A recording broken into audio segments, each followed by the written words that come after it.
My daughter's missing. I guess she never made it to school this morning. How old's your daughter? She's 10. Okay, what's your daughter's name? Jessica Ridgeway. She's my rock. She's all of our rock. A mother. The bright voice of my little girl. She needs to come home. And a father. I try to stay positive about it, but yeah, it's hard. I just want to find my daughter. I watch her walk out the door, and I shut the door, and that's the last time I saw her, and I want to come walking back through that door. That is not ever anything I want, ever, any parent. Response team unit, they were inside this home much of the afternoon for about 2 hours. They've since left, but they first arrived not even 10 minutes after the Ridgeway family left the home. This FBI evidence response team on standby, soon putting on gloves, covering their shoes, then walking in the front door, inside, outside, looking for any sign of Jessica. Late Wednesday night, police announced a body had been found near a park in the Denver suburb of Arvada. At this point, they won't officially confirm it as 10-year-old Jessica Ridgeway, but multiple police sources tell ABC News they believe it is the girl's body. 6 miles from Jessica's home, maintenance workers found a heavy bag on the side of the road. They didn't. So you were out, for a better word, hunting? Yeah, that's the only word I can think of.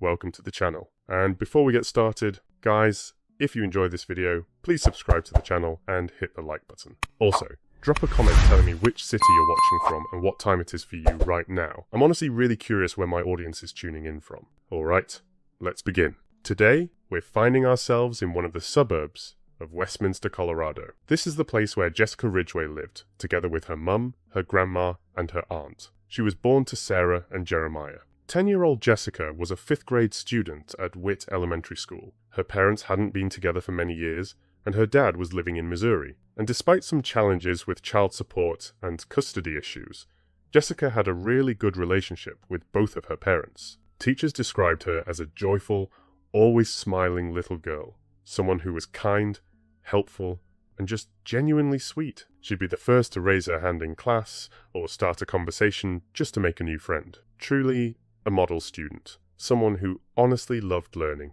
She often came up with her own dance routines and little songs, like All the Time. She adored animals and loved watching shows like Victorious and Wizards of Waverly Place. She had so much determination. Once she decided to try something, she wouldn't quit until she figured it out. She was a very energetic kid, and almost always in a good mood, her grandmother later recalled. On a cold, snowy morning, October 5th, 2012, Jessica woke up at exactly 7:45 in the morning. Earlier, she had asked her mom to buy her an alarm clock because she wanted to start waking up on her own and be more independent. She watched some TV, ate a granola bar, changed her clothes, and then peeled an orange together with her mom to take to school. Wrapped up in a warm coat, Jessica said goodbye and left the house on foot. She was supposed to meet up with her friends along the way at their usual spot in Chelsea Park, just a 5-minute walk from her street, and then walk to school together. But she never showed up, and her friends eventually had to keep going on their own so they wouldn't be late for the bell. Jessica was never late.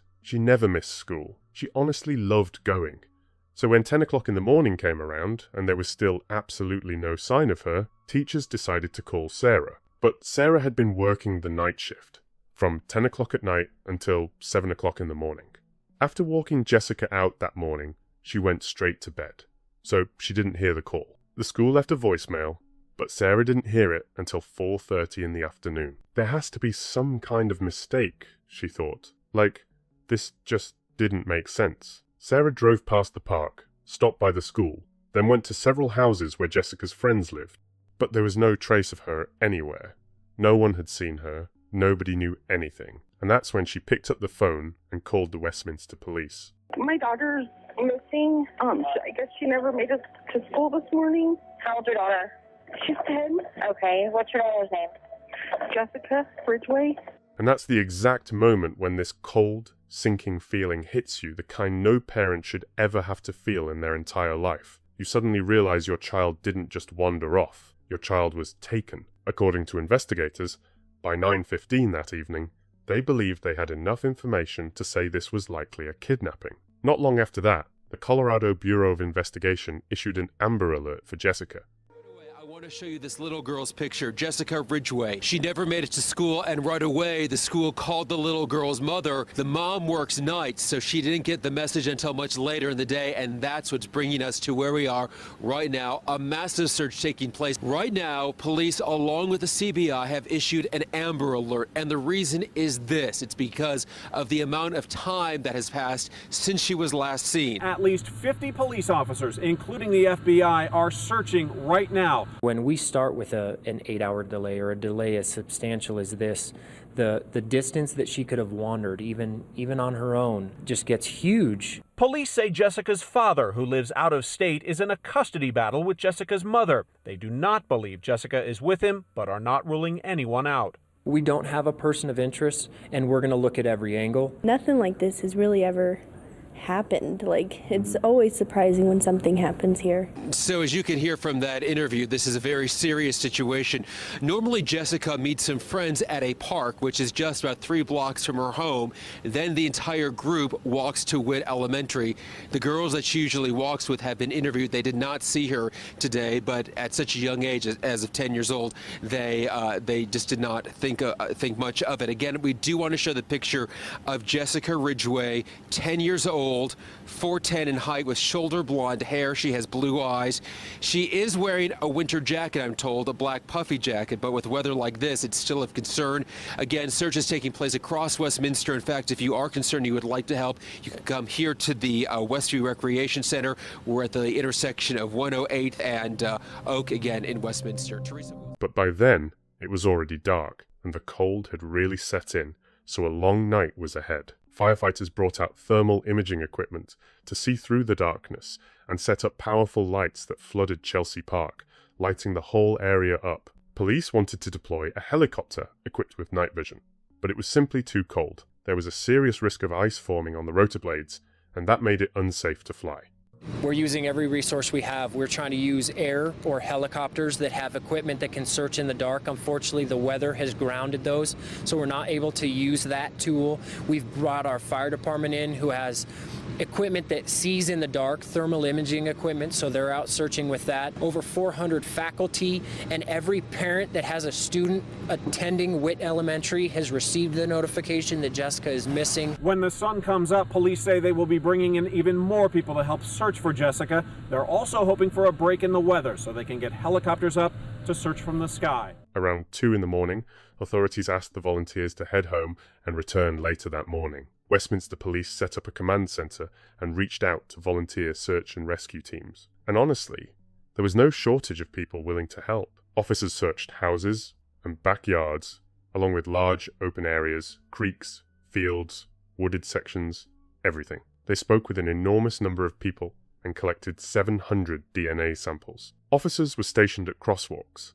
and every vehicle entering or leaving the neighbourhood was photographed. Mailboxes and trees throughout the area were decorated with ribbons in Jessica's favourite colour, purple. At her desk in the classroom, they found Jessica's notebook with her completed homework inside. On one of the pages, she had written, "Don't play in the park alone, and be careful of strangers." She was known for being very cautious and always aware of her surroundings. So, investigators believed there were really only 2 possibilities. Either she was lured away by someone she knew and trusted, or she was taken suddenly without any warning at all. But the idea that Jessica would have approached a stranger or started talking to someone she didn't know just didn't seem likely. Very quickly, the police department realized they needed more resources, and the FBI stepped in, along with 12 other agencies. In the end, more than 1,000 people worked through over 4,000 tips. 4 days after Jessica disappeared, her family left the house for the first time to speak to the press. Up until that moment, they simply couldn't bring themselves to step outside.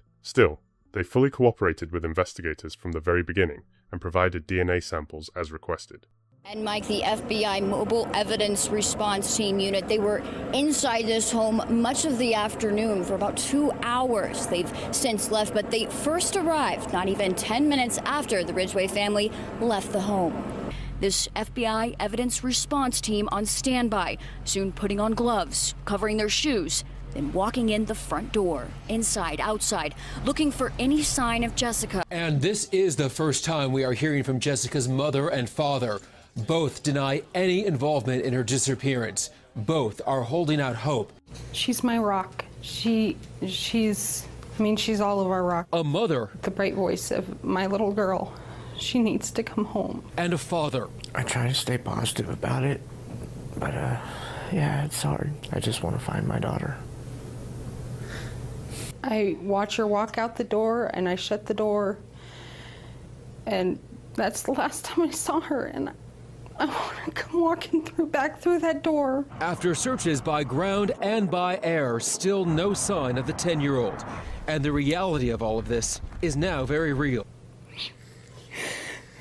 That is not ever anything I want, ever, any parent. Police ruled out any involvement by Jessica's parents pretty early on, and at that point, the main theory became a stranger abduction. The next day, a man who lived about 6.5 miles away in the Superior area came across something he didn't realize the importance of at the time. It turned out to be Jessica's backpack, along with her glasses, a water bottle, and a piece of clothing that smelled like urine. Attached to the backpack was a keychain with the name Jessica on it. But since he didn't connect the find to the search that was happening several miles away, he posted online in the Westminster Townless server, basically saying, "If this belongs to you, come pick it up." Eventually, someone did make the connection and called 911. Sarah later said that in that moment, she felt this tiny flicker of hope, like maybe, just maybe, their only child would be found alive and unharmed, you know?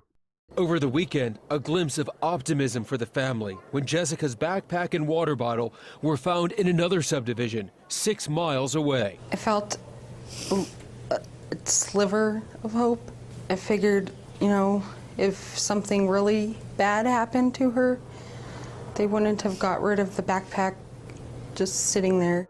But that hope didn't last long. The very next day, another discovery was made, and this one was far more terrifying. It was final, and it shattered whatever hope was left. Late Wednesday night, police announced a body had been found near a park in the Denver suburb of Arvada. At this point, they won't officially confirm it as 10-year-old Jessica Ridgeway, but multiple police sources tell ABC News they believe it is the girl's body. About 6 miles from Jessica's home, maintenance workers found a heavy bag sitting along the side of the road. They didn't open it. Instead, they immediately called a police officer with a K9 unit. Inside, there was a small torso. Forensic testing later confirmed that the remains belonged to Jessica. However, parts of her body were still missing, and at that point, investigators were unable to determine the exact cause of death. Police also stated that a wooden cross was found at the scene, but they did not publicly explain exactly where it was in relation to the remains. Some sources claimed the cross had been placed inside the body.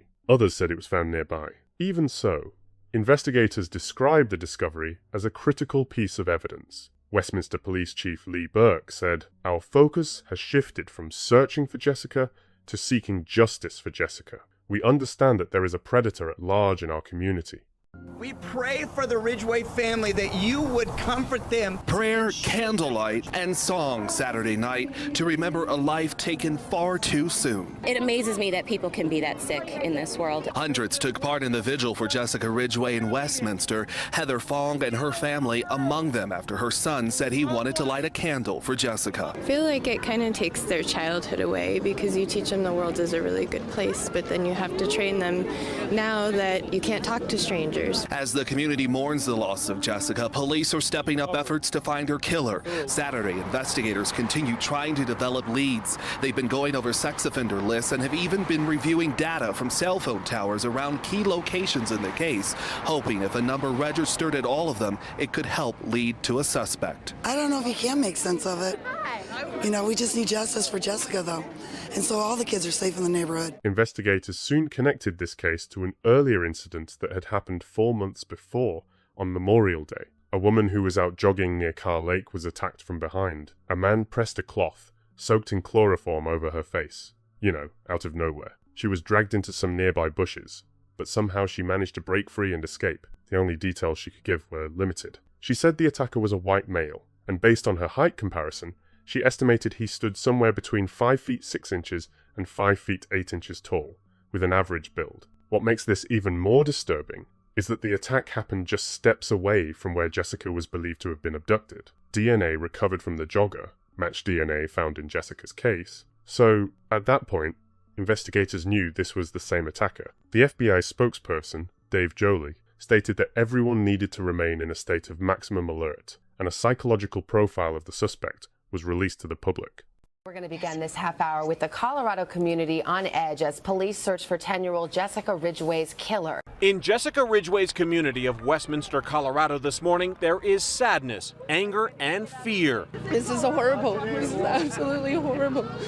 That a killer is on the loose. I want to stress that we recognize that there is a predator at large in our community. With state, local, and federal agents working Jessica's murder, police have scoured her neighborhood and the community for clues. More than 1,500 tips have poured in, 500 homes searched. A manhunt underway for a killer still on the street. Former FBI profiler Clint Van Zandt.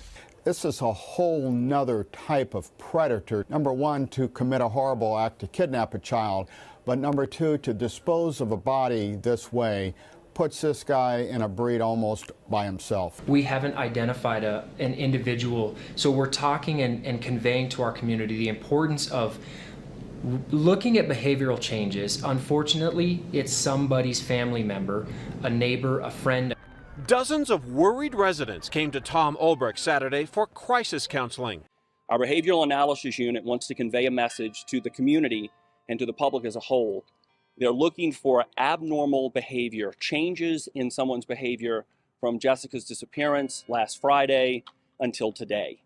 It could be something as simple as shaving of their face, could be changing of hair color, cutting of their hair, change in their mood, their personality, parking a vehicle in their garage, and they've always parked it in their driveway.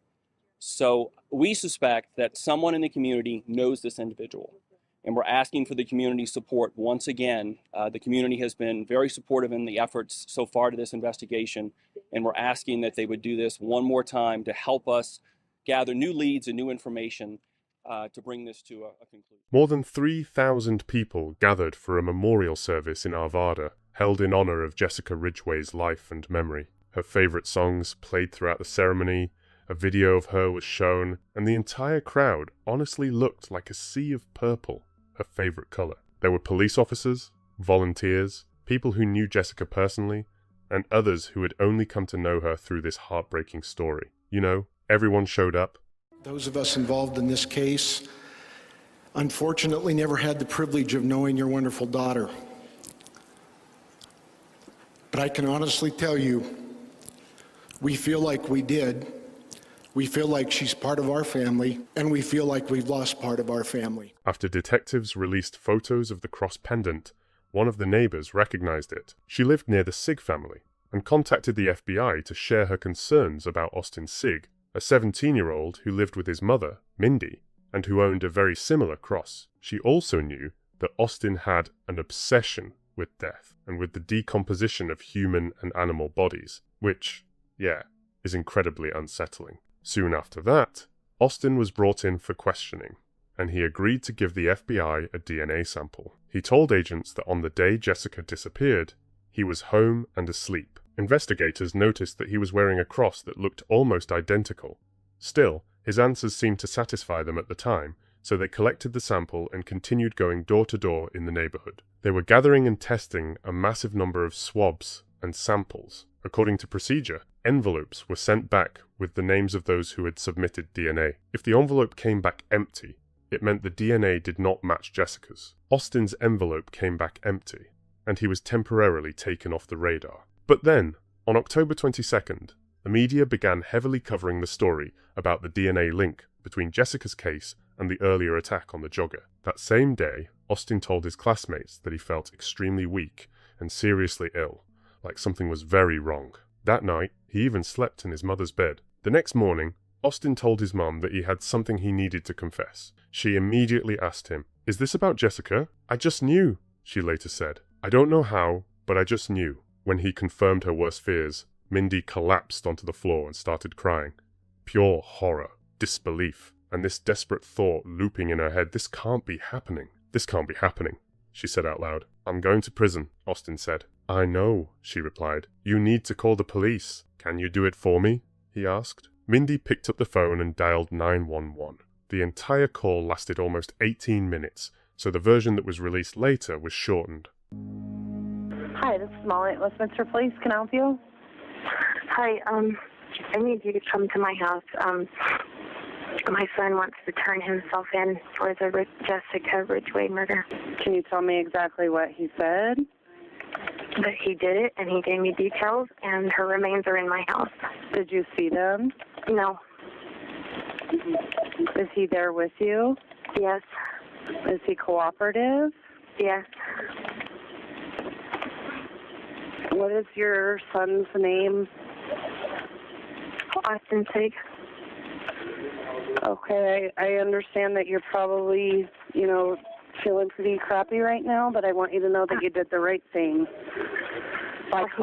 He did it. He just wanted me to call. He is turning himself in. Okay. Do you think that he's going to be cooperative with the officers? Absolutely. Okay. Do you think that Austin would talk to me? Will you talk to him? Yeah, hold on. Okay. Hello? Is this Austin? Yes, it is. Hi, Austin. This is Molly at the Westminster Police Department. Hi. Can you tell me a little bit about what's going on right now, or how you're feeling, or how did this come about? I don't exactly get why you're asking these questions. I murdered Jessica Ridgeway. Okay.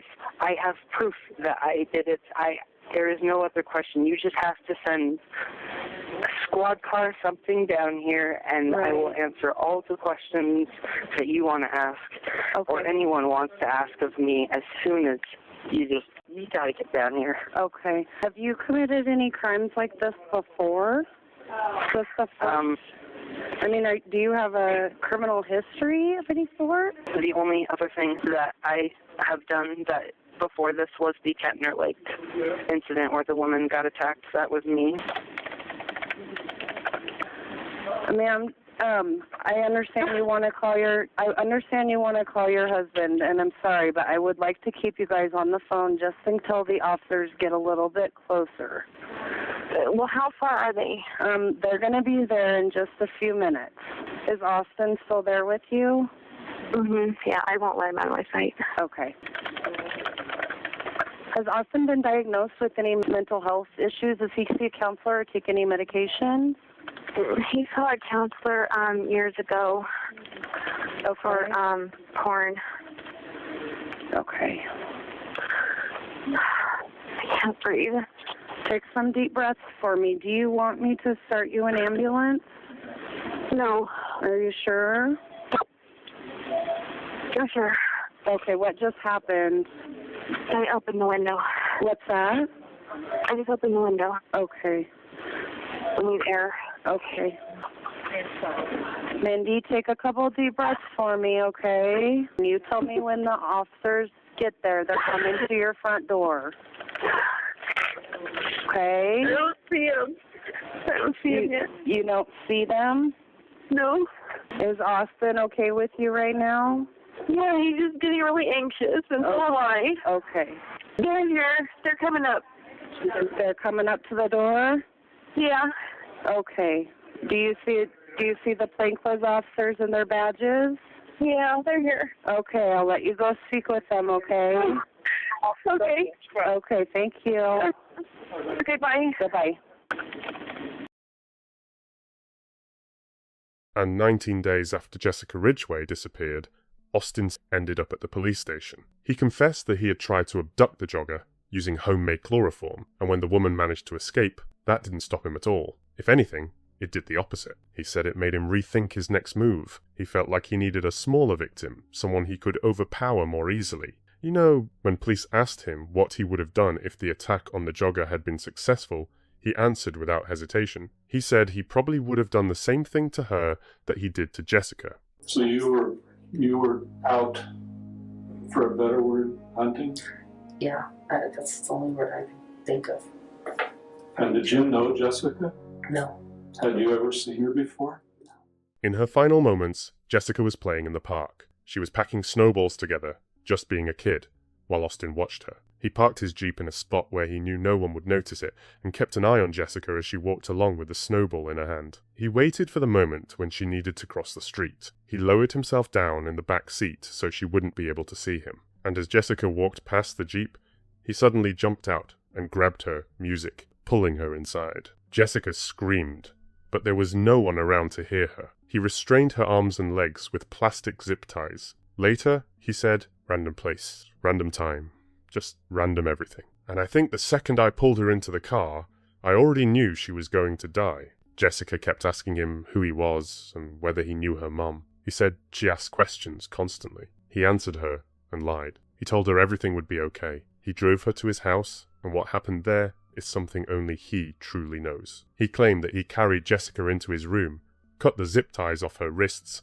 and turned on cartoons for her. Over and over, he reassured her that she would be going home to her mum soon. She had wet herself, so he made her change clothes, gave her his white t-shirt and black shorts. He also said that he cut her hair. He then told her to turn her back to him. After that, he strangled her. Austin admitted that when he grabbed Jessica, he was driven by a strong sexual urge, but he insisted that he did not commit sexual assault. He also admitted that he dismembered her in the bathtub, placed her torso into 2 bags, and hid them for some time in a small pool house, before eventually driving away and disposing of them. He said he removed and identified each of her organs individually. He claimed that his dismemberment skills came from studying forensic science, and according to him, successful serial killers are the ones who always know how to make the body disappear. The way Austin handled Jessica's body was cold-blooded and completely heartless, the kind of behavior you almost never see. The 17-year-old told investigators where the rest of her body parts could be found in the crawl space beneath the house. That's exactly where they were discovered. On top of that, Austin admitted that he tried to flush parts of her body down the toilet, but it didn't work. Later on, investigators found human tissue inside the home's sewer pipes, confirming that some of his attempts to dispose of the body were tied directly to the toilet, which is just chilling, you know. Jessica was already dead before police had even begun searching for her. A few hours into the interrogation, investigators realized something shocking. Austin's DNA sample had actually been lost and never tested. The empty envelope with his name on it was a clear mistake. A repeat analysis was ordered immediately, and this time, the result was unmistakable. His DNA matched the samples found both in the jogger attack and in Jessica's case. After the Jeep, the one Austin admitted he used to pull Jessica inside, was towed and examined, investigators found broken plastic zip ties inside the vehicle. At the time, Deputy District Attorney Hal Sargent said that, in his opinion, the way Jessica's belongings were discarded was meant to send a clear message that she was dead. "The glasses tell you she's dead," he said. "There's a reason he chose the items that smelled like urine, her jacket, her socks, and the other clothing he threw away. He chose very carefully." Austin had been obsessed with death for a long time, and now wanted to become a mortician. He was studying at a local college, taking courses in mortuary science. He said that his addiction to watching child sexual abuse material began when he was only 12 years old. According to him, he was deeply sexually disturbed and sadistic, spending time online, watching openly violent, disturbing, and deeply twisted content. Austin's parents had divorced a few years earlier, but they continued working together, trying to help their son however they could. In 2008, they took him to a faith-based counselor, but, as he later admitted himself, it didn't help at all. If anything, the obsession just kept growing. Everything just kept getting worse and more violent, and honestly, it happened so slowly that I'm not even sure I realized how heavy it all was becoming. It took over me and just kept growing. After I finished working with the Christian therapist, psychiatrist, whatever you want to call it, it felt like I had things under control for a bit. But that didn't even last a full month, and then I slid right back into it. In 2009, Austin's doctors contacted his father, Robert, and strongly urged him to closely monitor and restrict his son's access to television and computers.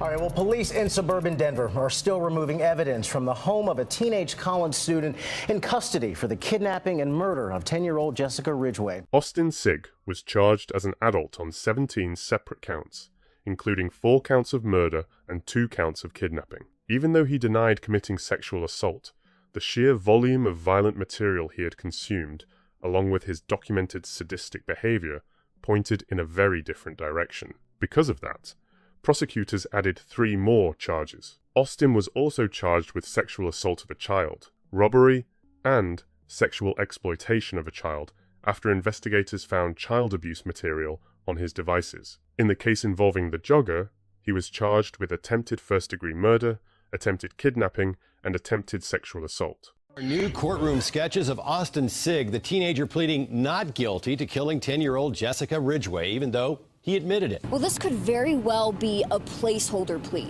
Even though Austin Sigg pled not guilty on all counts, he has the option to modify that later, including guilty and not guilty by reason of insanity. Austin's father, Robert, released a statement saying, "There are no words that my family and I can use to express the grief we feel for the pain that others are enduring. We are devastated by the reality that my son, Austin Sigg, has been arrested. This horrific event is a tragedy for both families and for the entire community. I also ask for your prayers and support for Austin's mother. Her courageous action, unimaginably painful for any parent, helped set this tragedy on a path toward resolution." Mindy, the mother who turned her own son in to the police, later said she was haunted by an overwhelming sense of guilt, not because she had anything to do with the crime, but because she was the one who brought him into this world. Sarah, Jessica's mother, said she truly believed that neither she nor the way Austin was raised was the reason this happened. "I don't think how he was raised had anything to do with what he did."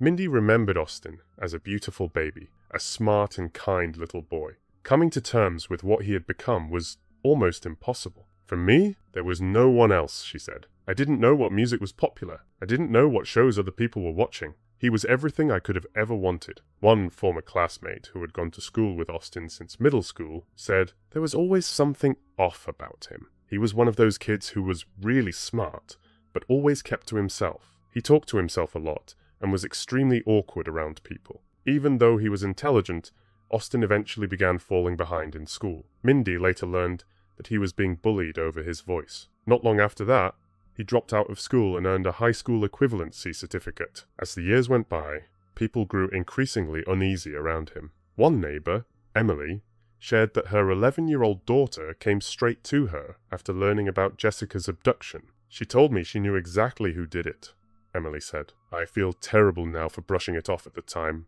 When Emily's 11-year-old daughter, Alexander, said she knew who had taken Jessica, no one believed her. I feel bad that I dismissed it. When Emily Alexander's 11-year-old daughter said she knew who kidnapped Jessica, no one believed her. She goes, "Mom, oh my God, I know who did it." And I go, "Who?"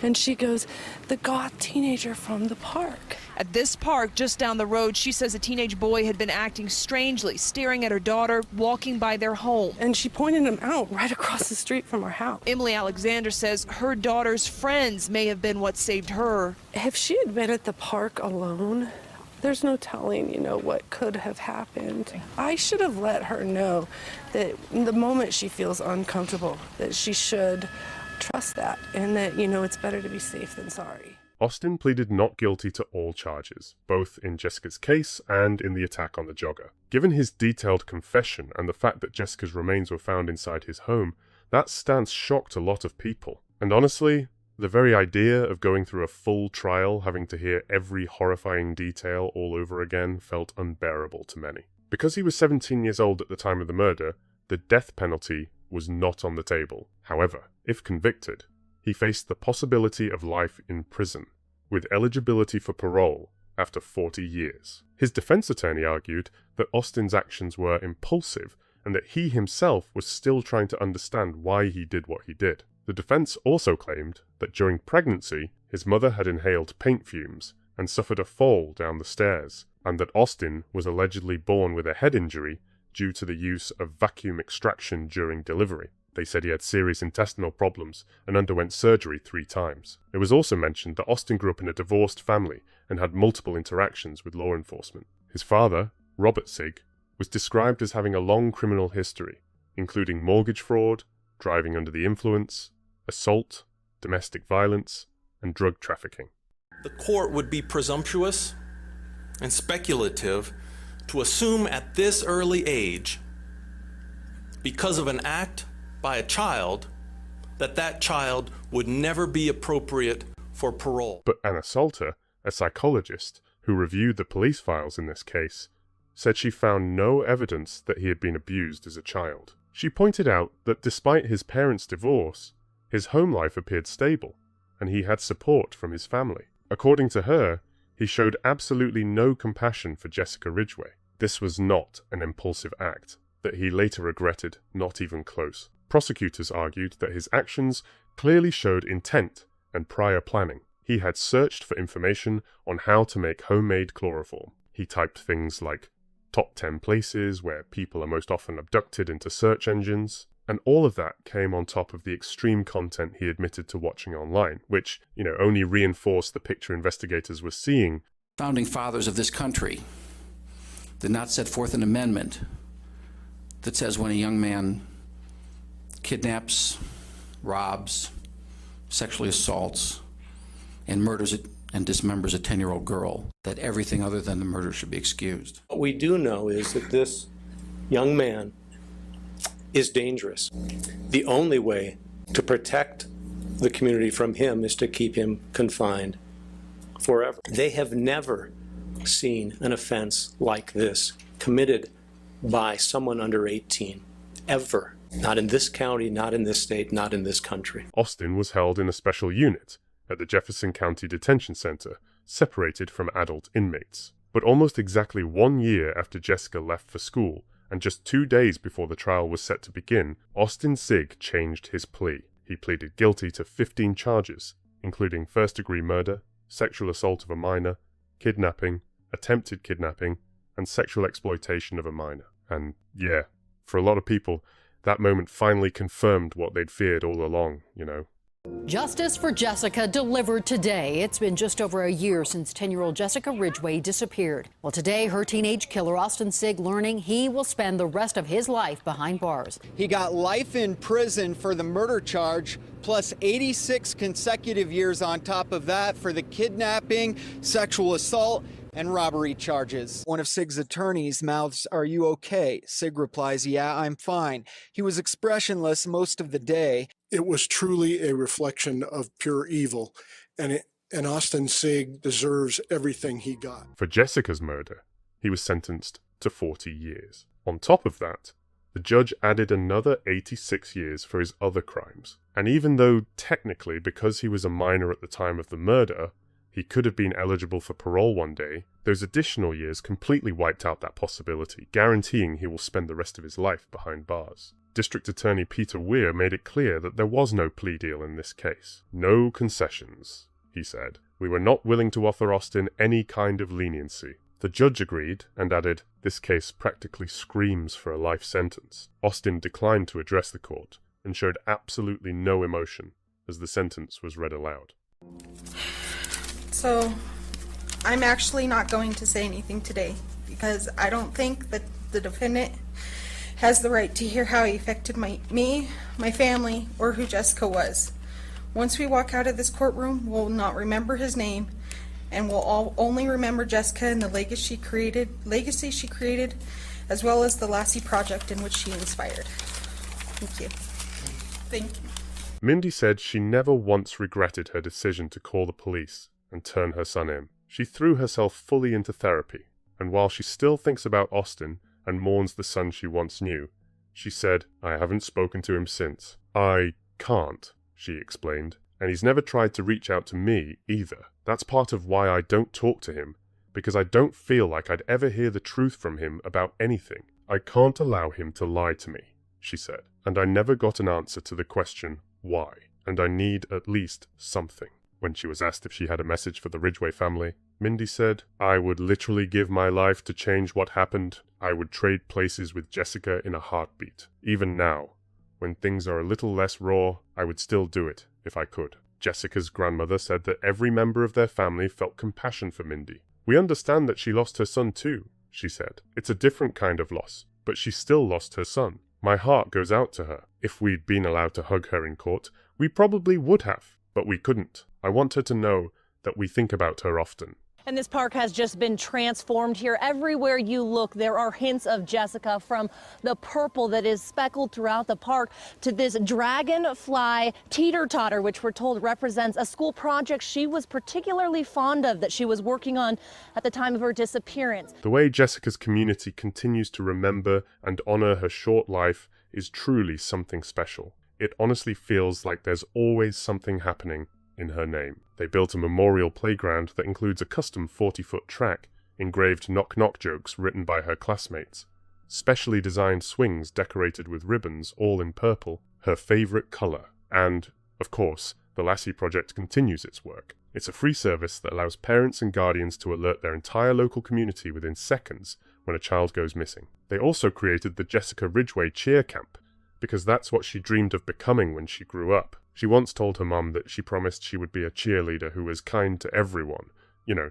no matter what. 5 years after losing her daughter, Sarah gave birth to another little girl, Anna.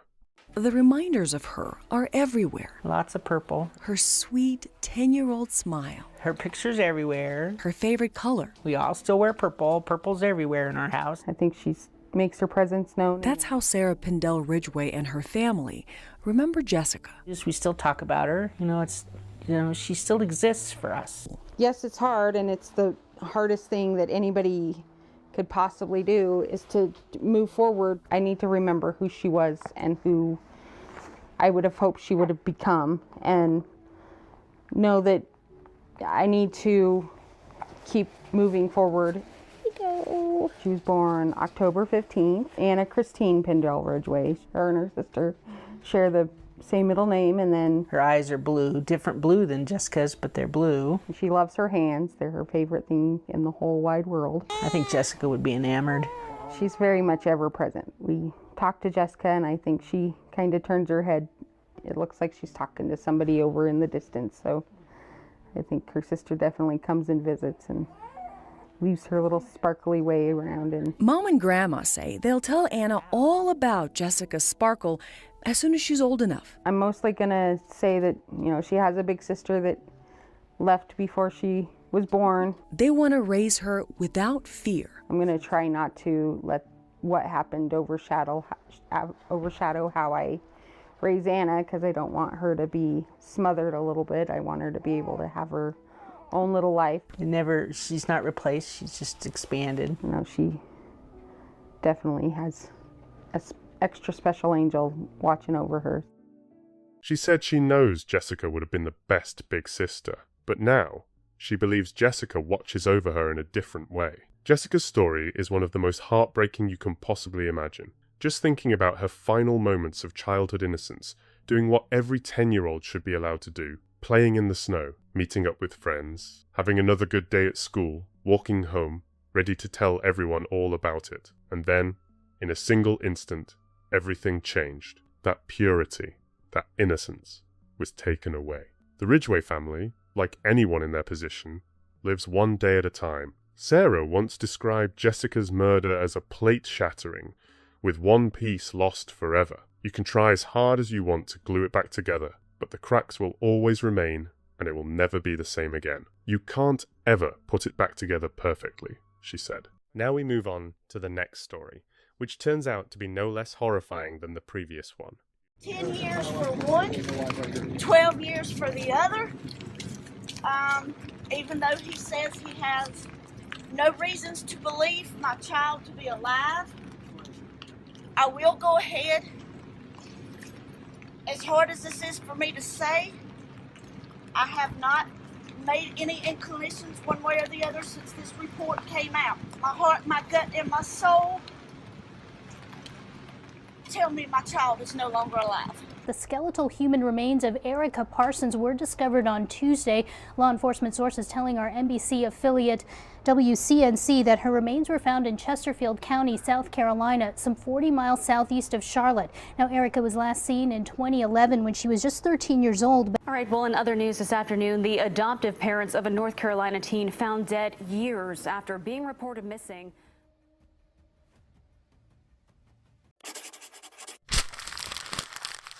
Rowan County, North Carolina, in the United States. A young man walked into the local police department with his uncle. His name was Jamie Parsons, and he was there to report his younger sister Erica as missing. But, this wasn't a recent... No one had seen Erica for almost 2 years. The last time Jamie saw her was back in November. His uncle, Scott, was with him and told officers that he'd heard different stories about where Erica might be, but honestly, he hadn't seen her either. Erica was a quiet, shy girl. She was only 13 years old the last time anyone saw her, and what really stood out was that she'd been gone for all this time, yet no missing person report had ever been filed. On February 24th, 1998, a woman named Carolyn Parsons gave birth to a baby girl and named her Erica. Not long after that, Erica's aunt and uncle, Casey and Sandy Parsons, who were already raising other children, including Jamie, legally adopted her. While talking with the officers, Jamie explained that he'd asked his parents multiple times where Erica was and why she wasn't living at the house on Miller Chapel Road anymore. They told him they had taken her to Asheville, where her biological grandmother supposedly lived. Her name was Irene Goodman, but everyone called her Nan. At first, that story sounded strange, you know, but as Jamie kept talking, something way more disturbing started to come together. He said that his parents had been abusing Erica for years, both physically and psychologically, and it didn't stop there. Even after Erica disappeared, Sandy and Casey kept receiving government payments in her name, around $600 a month, even though Erica wasn't living in that house anymore. The next step for investigators was to speak directly with Sandy and Casey Parsons. They flat out denied everything Jamie said about abuse. According to them, Jamie had been kicked out of the house after an argument with his mother, and they claimed he made all of this up out of anger. They stood by their story that Erica had gone to live with her biological grandmother in Asheville back in 2011. They also said that their biological daughter, Brooke, had gone with them on that trip, but Brooke told investigators that, no, she never went anywhere with them. So now the question was, where was the truth? And more importantly, where was Erica? Casey then told investigators that she had been in contact with Nan Goodman through Facebook, but she couldn't provide any current contact information for her. Not even though Nan was supposedly caring for a child Casey was still legally responsible for. She also couldn't show investigators her Facebook page at all. And at that point, you could kind of feel it, like something just wasn't adding up. The deeper investigators dug, the stranger this whole story became. It turned out that Erica's biological grandmother had actually died back in 2005. That was more than 8 years before Erica was reported missing, and more than 6 years before anyone had last seen her alive. Then things took an even sharper turn. Investigators later stated that this so-called Nan may not have existed at all. Carolyn, Erica's biological mother, told police that Erica had no biological relatives living anywhere near that area. At the same time, the attorney representing Sandy and Casey suggested that Carolyn herself should know where the missing girl was. He claimed that Nan had entered Casey and Sandy's lives through Carolyn, that she was the one who introduced Nan to them, and that she probably knew exactly who Nan really was. But Carolyn completely rejected that idea. She said Nan and Irene were not real people. She said the only two people who knew the truth were the same two people who would never say it. The truth? She repeated. Later on, Casey would change her story again, saying she had been deceived and that the woman Erica was supposedly taken to had been an imposter. And honestly, at that point, this already bizarre story just kept getting more twisted by the day, and no one could tell what was real anymore. The day after Erica was officially reported missing, the two youngest children were removed from the home. Just a few days later, on August 6th, 2013, the Rowan County Sheriff's Office announced that Casey and Sandy were not cooperating with the investigation. 6 days after that, Carolyn returned from New Orleans to speak with police. She later said she had received updates about Erica through Facebook, but she hadn't actually seen her since January 5th, 2011. She said she thought about that last visit almost constantly. It just kept playing over and over in her head. She said her whole body went numb, as a parent, as a human being, as a family member. She said she keeps hoping and praying that Erica is still alive somewhere, that she's out there, and that one day she'll finally come back. During the search, about 2 weeks after Erica was declared missing, the street was shut down. One of the neighbors spoke to reporters and said, he said that at first just one police officer showed up. And then, before he even had a chance to really look around, there were probably 25 or maybe 30 police cars already lined up out there. Police walked around the house, checked it from every angle, and went over the backyard of the family home multiple times.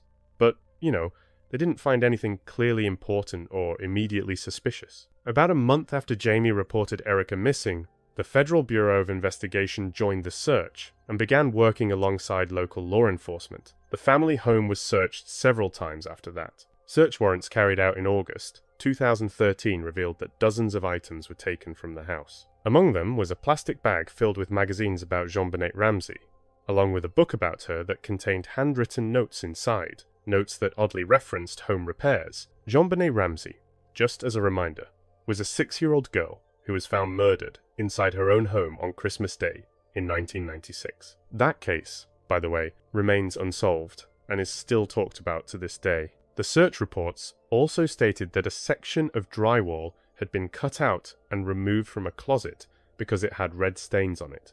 The baseboards from that same closet were taken out and sent off for forensic testing. Investigators also seized a pair of jeans with red stains from inside the house. Then, about a week after that search, new warrants were made public following the inspection of a storage unit that belonged to Sandy. From that unit, investigators collected parts of a vacuum cleaner, a videotape, school documents, a hammer, and, teeth. Those warrants specifically referred back to the earlier search, pointing out that investigators couldn't find any evidence that Erica Parsons was still living in the house at all. There were no signs that her bedroom remained intact, and no indication that she had any personal living space preserved inside the home. Like she had already been gone for a long time.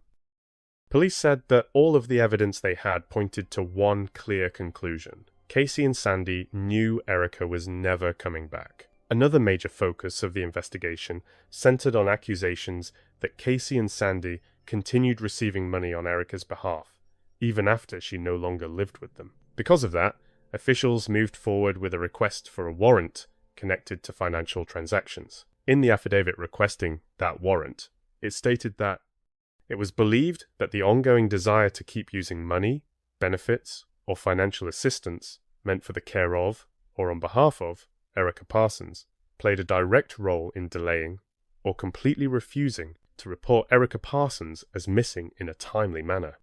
One thing was absolutely clear.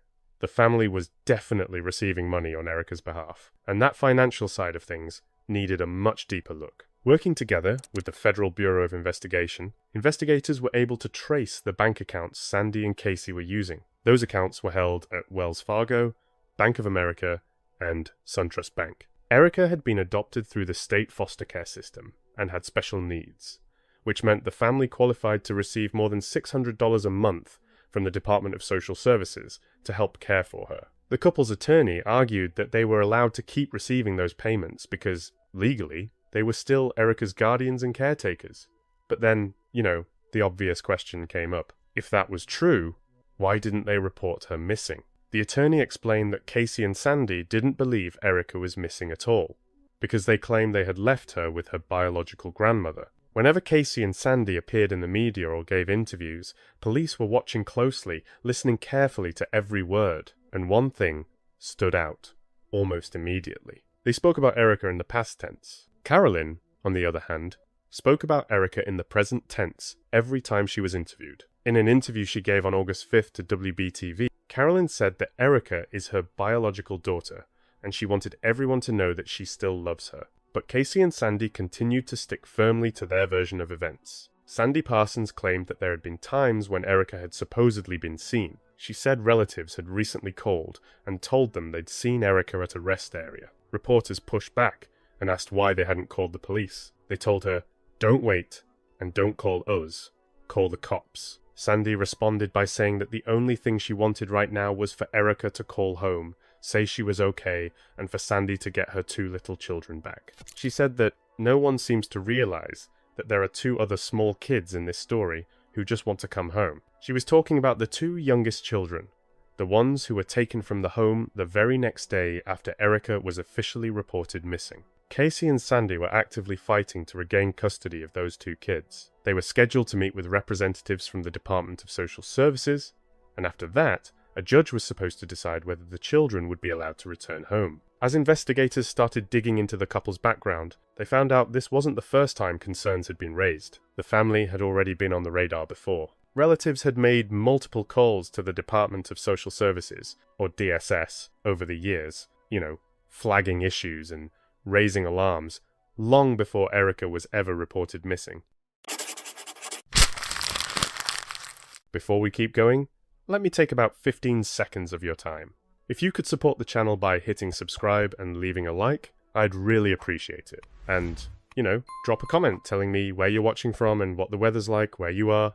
That stuff genuinely helps this video reach more people. Sorry for the quick interruption, and yeah, let's get back to it.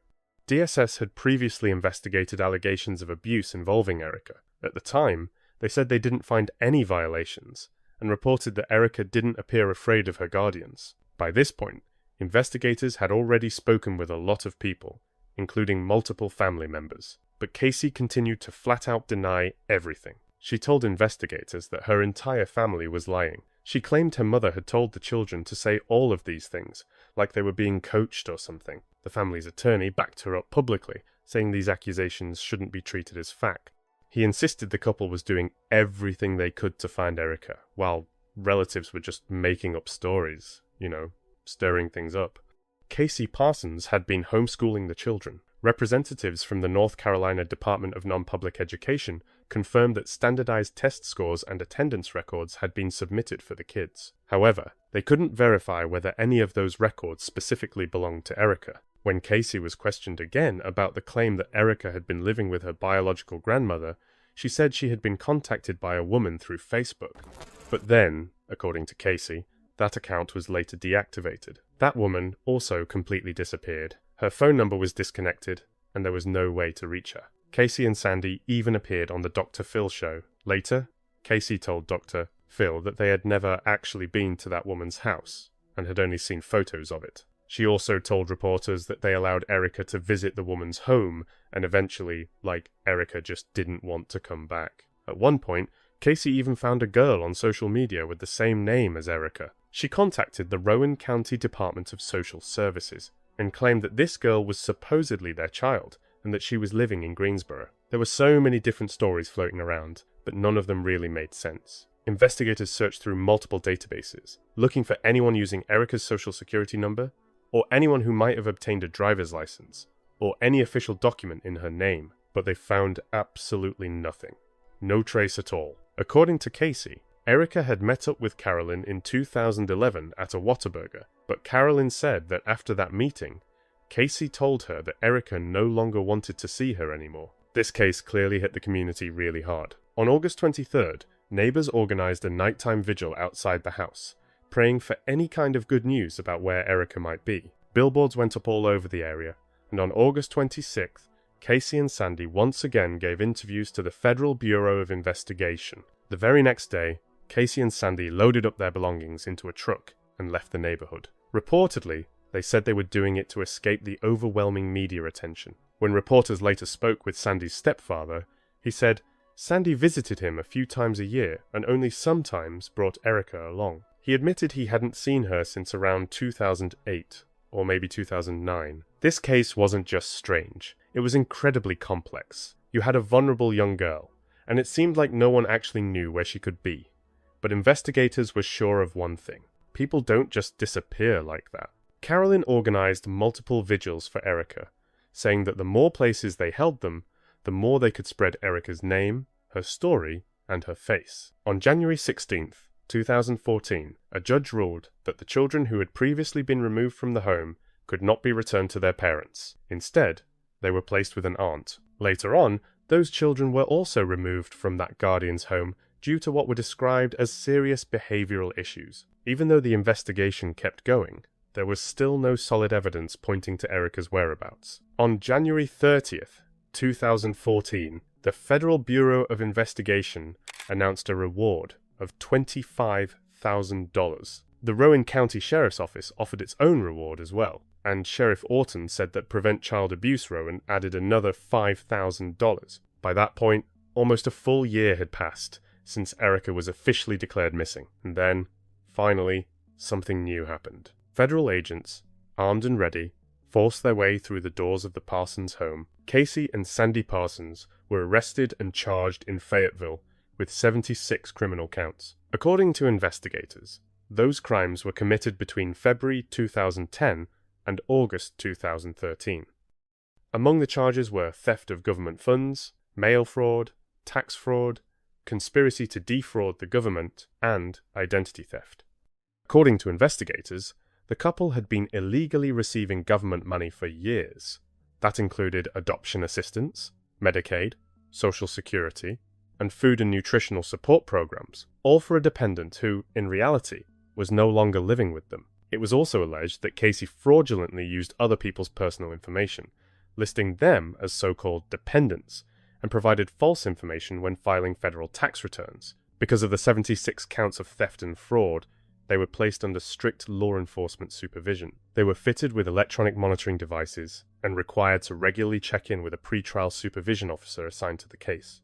One of the conditions of their release on bond was that they had to remain within eastern North Carolina and stay completely out of trouble. The court proceedings were set to begin soon. During the fraud trial, the judge heard testimony from multiple family members, including Jamie, Casey, and Casey's sister, Robin. The scope of the case was massive, and as the hearings went on, disturbing details began to surface about what Erica had allegedly been forced to endure. Casey's sister Robin testified that she had been asked to take care of Erica for several months, and her words were chilling.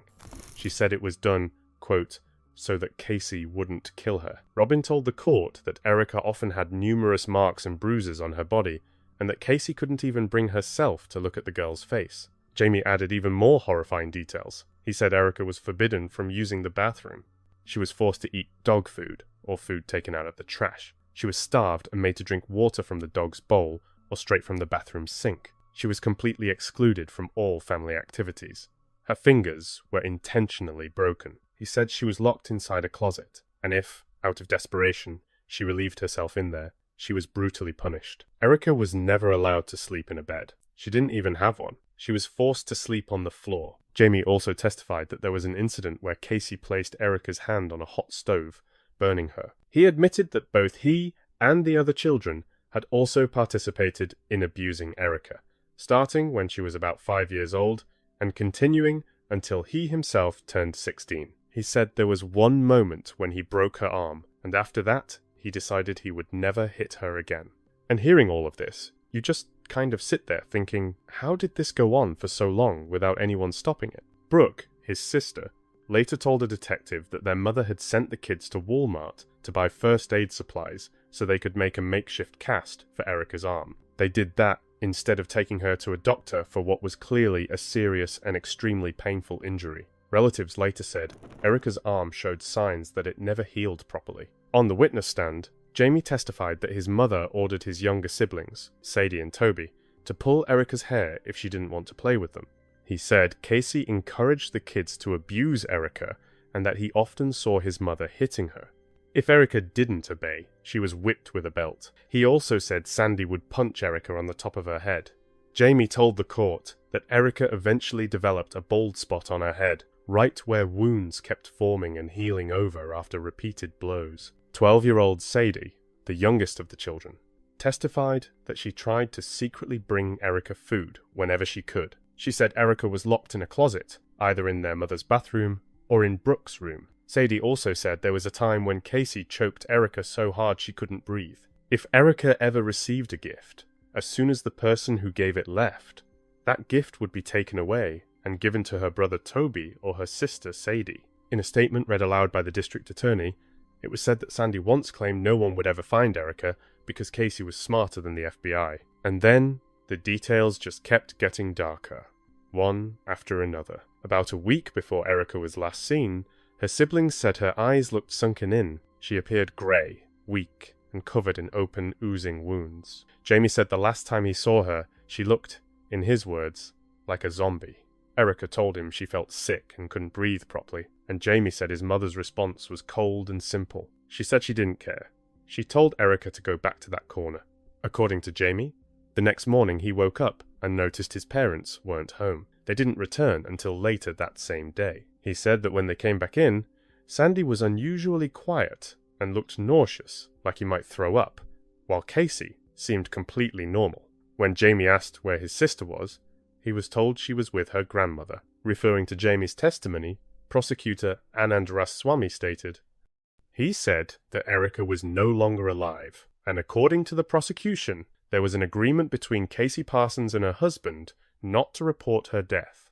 Sandy's attorney pushed back, arguing that bad parenting does not automatically equal a criminal offense. He said that most of the prosecution's case was built on the testimony of Jamie Parsons. Jamie explained that back in February 2013, he spoke with his maternal grandmother, Shirley, and told her he hadn't seen Erica in a long time. Even after that conversation, another 5 months passed before he officially reported Erica as missing. And then, somehow, this already strange case got even more tangled. Sandy's brother, Scott, told investigators that Jamie was, in his words, a pathological liar. Shirley, Casey's mother, said the last time she saw Erica was sometime around the holidays at the end of 2011. She recalled that when Erica was about 6 years old, she noticed bruises on the girl's backside and a black eye. According to Shirley, Casey blamed Jamie for those injuries at the time. Shirley said that she and her husband, James,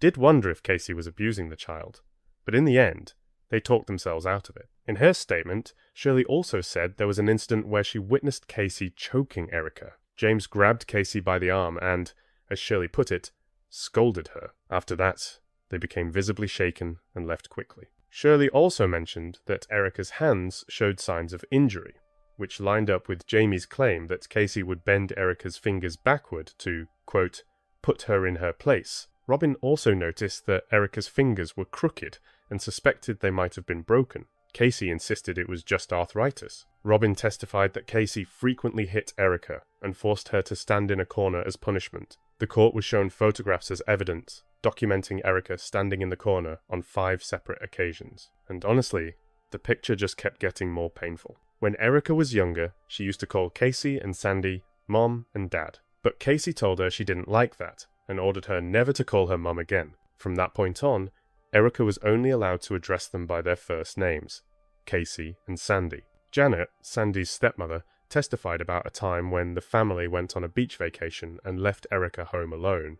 She said Erica had been told not to let anyone know she was there and that she was supposed to hide. Janet's husband, William, who is Sandy's father, ended up finding Erica alone in the house. Janet said she had always felt that Erica was treated differently, not nearly as well as the other children. Even though this trial wasn't officially about Erica's disappearance and was focused on fraud charges, all of this testimony painted a dark, disturbing picture, and still, witnesses kept coming forward. Sometime later, a woman named Amy Miller and her husband hired Casey as a surrogate mother after connecting with her through a surrogacy website.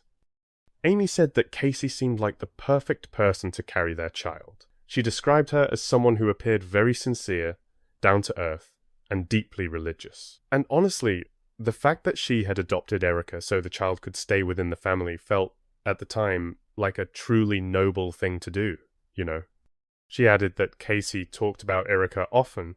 They agreed to pay Casey $10,000 in monthly installments, money that Casey claimed would be donated to her church as a charitable contribution. But then, you know, Casey said she needed a washing machine and a dryer, so that first payment, and every payment after that, went directly to her instead. Later on, Casey told Amy that the baby she had been carrying had died. She changed her phone number, changed her email, and told Amy she needed to start living her own life, even saying she had no right to have a child. But the truth was, Casey had not lost the baby. The infant was born, alive and healthy. The Parsons then tried to sell the baby to Robin for $110,000, claiming the Millers no longer wanted the child. Robin managed to find Amy online, law enforcement got involved, and Amy was ultimately able to get her baby back. Amy said that Casey transformed from a loving, kind woman into someone horrifying and cruel. She said she now understood just how manipulative they were, and that what they put her family through felt like absolute hell. Eventually, Casey pleaded guilty to 5 counts of mail fraud, 1 count of aggravated identity theft, 1 count of conspiracy to commit fraud against the government, 4 counts of wire fraud, and 4 counts of aiding in the preparation of a false tax return. She was sentenced to 120 months in prison. 3 years of supervised release, ordered to pay restitution in the amount of $41,817, and a special court assessment of $1,500. Sandy was later found guilty of 20 counts of theft of government funds, 20 counts of mail fraud.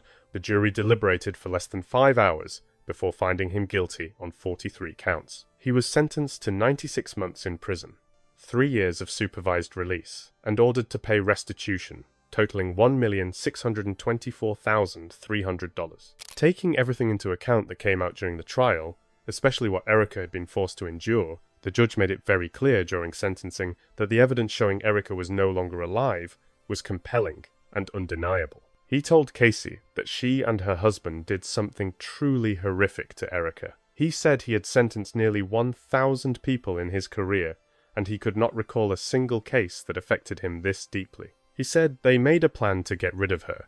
They covered up their evil act, and that, in his words, they were morally bankrupt. He also said that he accepted nearly all of the statements and testimony about the abuse Erica suffered, calling the family members' accounts credible and believable. He added that he also found the testimony from government officials to be honest and persuasive, and he described the very nature of the crimes as ominous. He said the story about Erica supposedly living with some mysterious woman named Nan was a poorly constructed, intentional lie. The judge said Erica was a defenseless little girl who just wanted to be loved. You know, that's all she ever wanted. He told the couple that over the years he had sentenced thousands of people, but no case he had ever handled was as disturbing as this one. After the fraud sentencing, Casey's sister Robin spoke with WBTV and shared her reaction. She said she wished Casey had received more time, but that the sentence was more than she expected. So in a way, she said, she felt satisfied. She said it felt like some form of justice for Erica. And if they were not going to be charged with murder, which she believed they should have been, then this was at least some measure of justice for Erica. Not full justice, she said. Erica deserved more. 10 years for one, 12 years for the other. Even though he says he has no reasons to believe my child to be alive, I will go ahead, as hard as this is for me to say, I have not made any inclinations one way or the other since this report came out. My heart, my gut, and my soul tell me my child is no longer alive. But I want media, everybody who supports, loves, and prays for Erica and myself to understand that does not mean I give up. That does not mean I quit searching. That does not mean that I want anybody to give up until there is a body, until the DNA or whatever for sure comes from the FBI that she is passed away. Don't give up looking. Don't give up praying. Don't give up hope. After the sentencing was finalized, Casey's mother, Shirley, spoke out and said she believed that testimony related to Erica should not have influenced the punishment. She said she didn't think the court should have considered anything involving Erica when deciding the sentence. At least, not until there was some kind of proof that something had actually happened to her beyond just Jamie's words. Then, later on, Jamie walked back his earlier statements about the abuse. He said that while he had been worried about his sister, he hadn't personally witnessed anything happening to Erica. And honestly, that became yet another strange twist in an already incredibly strange case. Sandy later filed an appeal, asking for his sentence to be reduced, but the Supreme Court of the United States rejected it. Casey also appealed her sentence, but the Fourth Circuit Court of Appeals denied her appeal as well. But the people searching for Erica weren't willing to give up. 2 local residents, Shannon Moss and W. Rogers, reached out to Canine Specialties, an organization led by a man from Illinois that specializes in finding missing persons using trained dogs. Rogers said they didn't want people to forget that Erica was still missing. She hadn't been found. He said they had to find her, no matter how hard that was going to be. He talked about the community coming together right there in Rowan County to search for her. He said he hadn't known her before, but now he did, and it had become personal. He said Erica needed to be found. She was a human being. And if something truly horrible happened to her, and she was discarded like trash, then people needed to remember she was not trash. She was a little girl. She deserved to be found. And he said, he was not giving up. Robert T. Larson traveled to Rowan County and organized multiple search efforts using his dogs. He said that all of these people came together and gave every bit of energy they had that weekend trying to find Erica. And he said if he ever had to work with a group of people, it would be people like that. These search teams weren't part of any official law enforcement operation, but authorities were notified ahead of time about the planned searches. Unfortunately, nothing was found. Rogers emphasized that they weren't only searching for a deceased Erica, they were also searching for a living Erica. He said they weren't giving up, and that they were checking everything they possibly could. The Rowan County Sheriff's Office reached out to the National Center for Missing and Exploited Children and asked them to create an age-progressed image of Erica. That image was released soon after, in the hope that it might trigger a memory in someone who had seen her more recently, if there was even the smallest chance that she was still alive. By that point, 5 years had already passed since Erica was officially reported missing. Brooke, the oldest daughter of Casey and Sandy, eventually agreed to speak with the Federal Bureau of Investigation. Up until that point, she had been standing by her parents, but what she told agents was honestly chilling. She said there was a time when her mother forced Erica to stand outside on a hot day without shoes until blisters formed on her feet. Brooke said Erica's skin looked abnormal and that she had open sores all over her body, like something was seriously wrong. A few months later, Brooke went to visit her father in prison, and that's when, after all this time, the moment investigators had been waiting for finally arrived. Sandy told her that he was willing to help police find Erica. Rowan County Sheriff Kevin Orton said that, after speaking with Sandy, investigators were finally able to find what they had been searching for. According to him, Casey claimed that on December 17th, 2011, Erica had supposedly taken her own life. He said they poured bleach over her body to try to mask the smell, then placed her remains into plastic bags and put them inside a storage container. Later, that same day, they went to a holiday party, like nothing had happened. The next day, December 18th, Sandy said the couple drove to Pageland. That's where he began digging a hole. They took Erica's remains out of the container. Casey removed Erica's clothing, and the little girl was buried in a shallow grave. Sandy said the container and the clothing were thrown away. He also told investigators that his wife instructed him to let her handle the story about Nan, to take care of that part herself. The skeletal human remains of Erica Parsons were discovered on Tuesday. Law enforcement sources telling our NBC affiliate WCNC that her remains were found in Chesterfield County, South Carolina, some 40 miles southeast of Charlotte. Now, Erica was last seen in 2011 when she was just 13 years old, but family didn't report her missing until 2013, nearly a year and a half later. Sandy pointed investigators toward a wooded area, and there, in a shallow grave, the remains of Erica Parsons were finally found. Rowan County Sheriff Kevin Orton said that day in South Carolina was incredibly hard for everyone involved. He said he'd seen plenty of tough, seasoned officers, and even they were deeply shaken by what they witnessed. According to him, the officers escorting Sandy walked him into the woods, and in less than a minute, they came back out. Sandy was crying. Sheriff Jay Brooks said that Erica's family later visited the burial site, and many of them couldn't hold back their tears. Erica's aunt, Teresa Goodman, said that officials told her a deal had been made with Sandy. She also shared that she and a private investigator had searched that same area before, but back then, they hadn't found anything. She said she was grateful that the family members who loved Erica were finally able to get some form of closure. Sheriff Brooks added that the Rowan County Sheriff's Office deserved every bit of praise. He said they put in thousands and thousands of man-hours on this case, and he said it's impossible to go through something like this without stopping to reflect for a moment. He said that when you walk away from here, you should call your kids. Detective Chad Moose received a call from none other than Casey Parsons herself. She told him she had something to say. Casey claimed that Erica had been talking about wanting to die, and that later she found her lying on a blanket on the living room floor. Casey said she rolled her over, but Erica wasn't moving. According to her, Erica had taken her own life. Later on, though, several different versions of this story started to surface about how Erica supposedly died. Casey said they placed Erica's remains into a container, and that Sandy instructed her to pour bleach over the body. Records from Casey's bank card showed that bleach had been purchased at Walmart on December 5th. Casey also admitted that she had bent Erica's fingers backward, but denied breaking them. Only years later did she finally acknowledge that some of Erica's fingers may, in fact, have been broken. Casey also admitted that she hit Erica with a belt that had a metal buckle. She said she was afraid to seek medical help because she worried that her sister Robin would contact social services and then everything would come crashing down.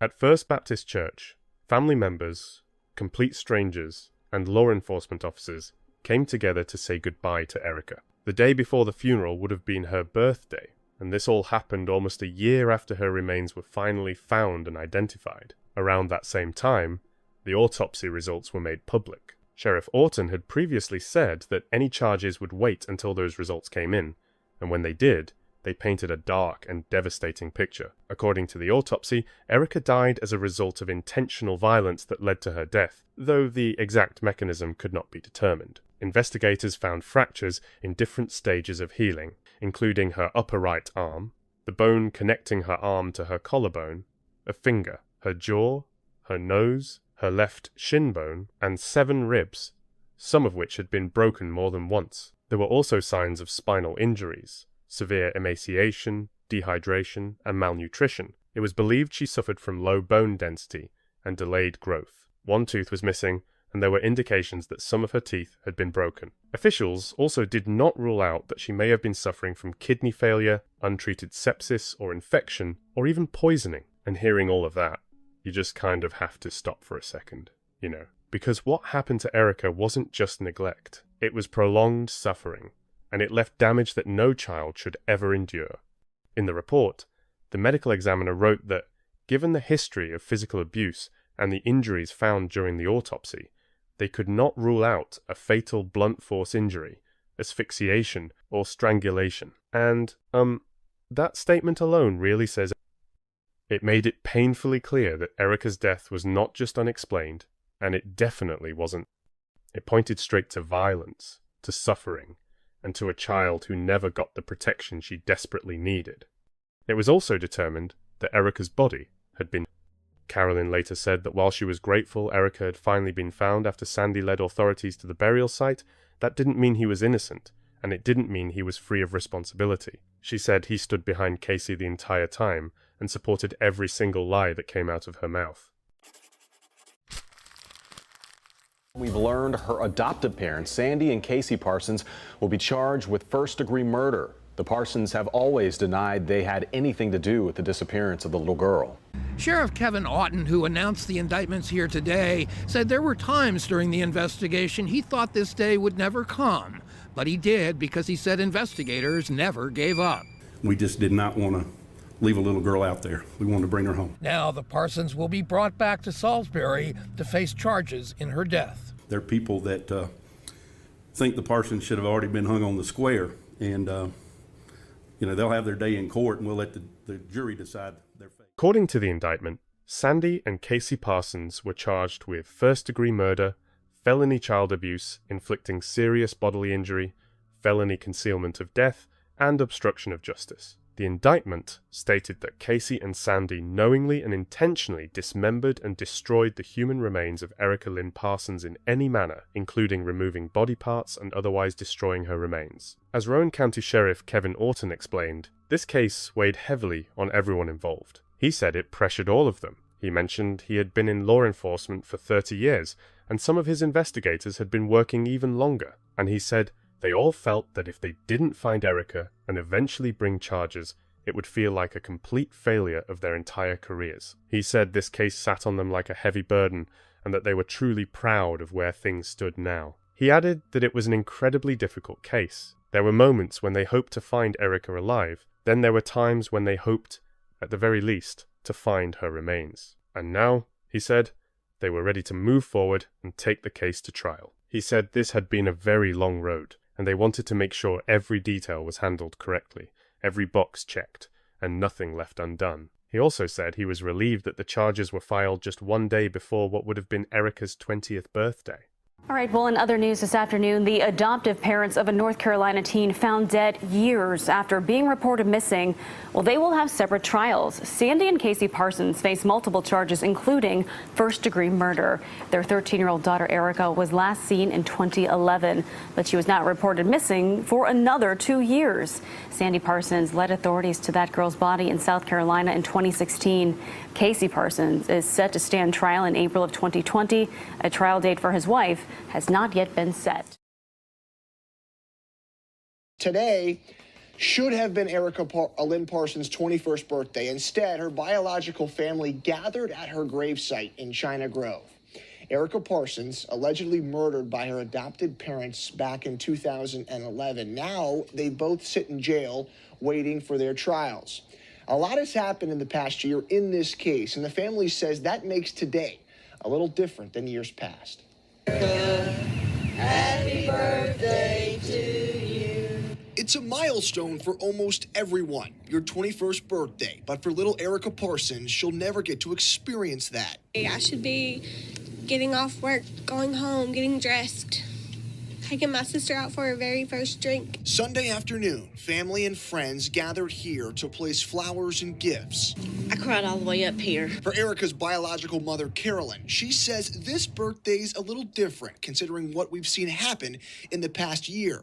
The fact that a court date was set for Casey, even though it's in 2020, has a huge impact on how I feel about things being done. A trial date was set this month for Casey Parsons. Casey and Sandy Parsons, Erica's adoptive parents, are both charged in the child's death and could face the death penalty if found guilty. And the two main family members are sitting where they deserve to be, I hope, for the rest of their lives. But those two were not the focus today. Erica is everybody's angel. Erica is everybody's story. Erica's life and story have traveled across the nation, impacting some that never even met the little girl. As long as we're breathing, Erica is never going to be forgotten again. For the family, this date is difficult every year. It's Erica's day, and she deserves every bit of this and more.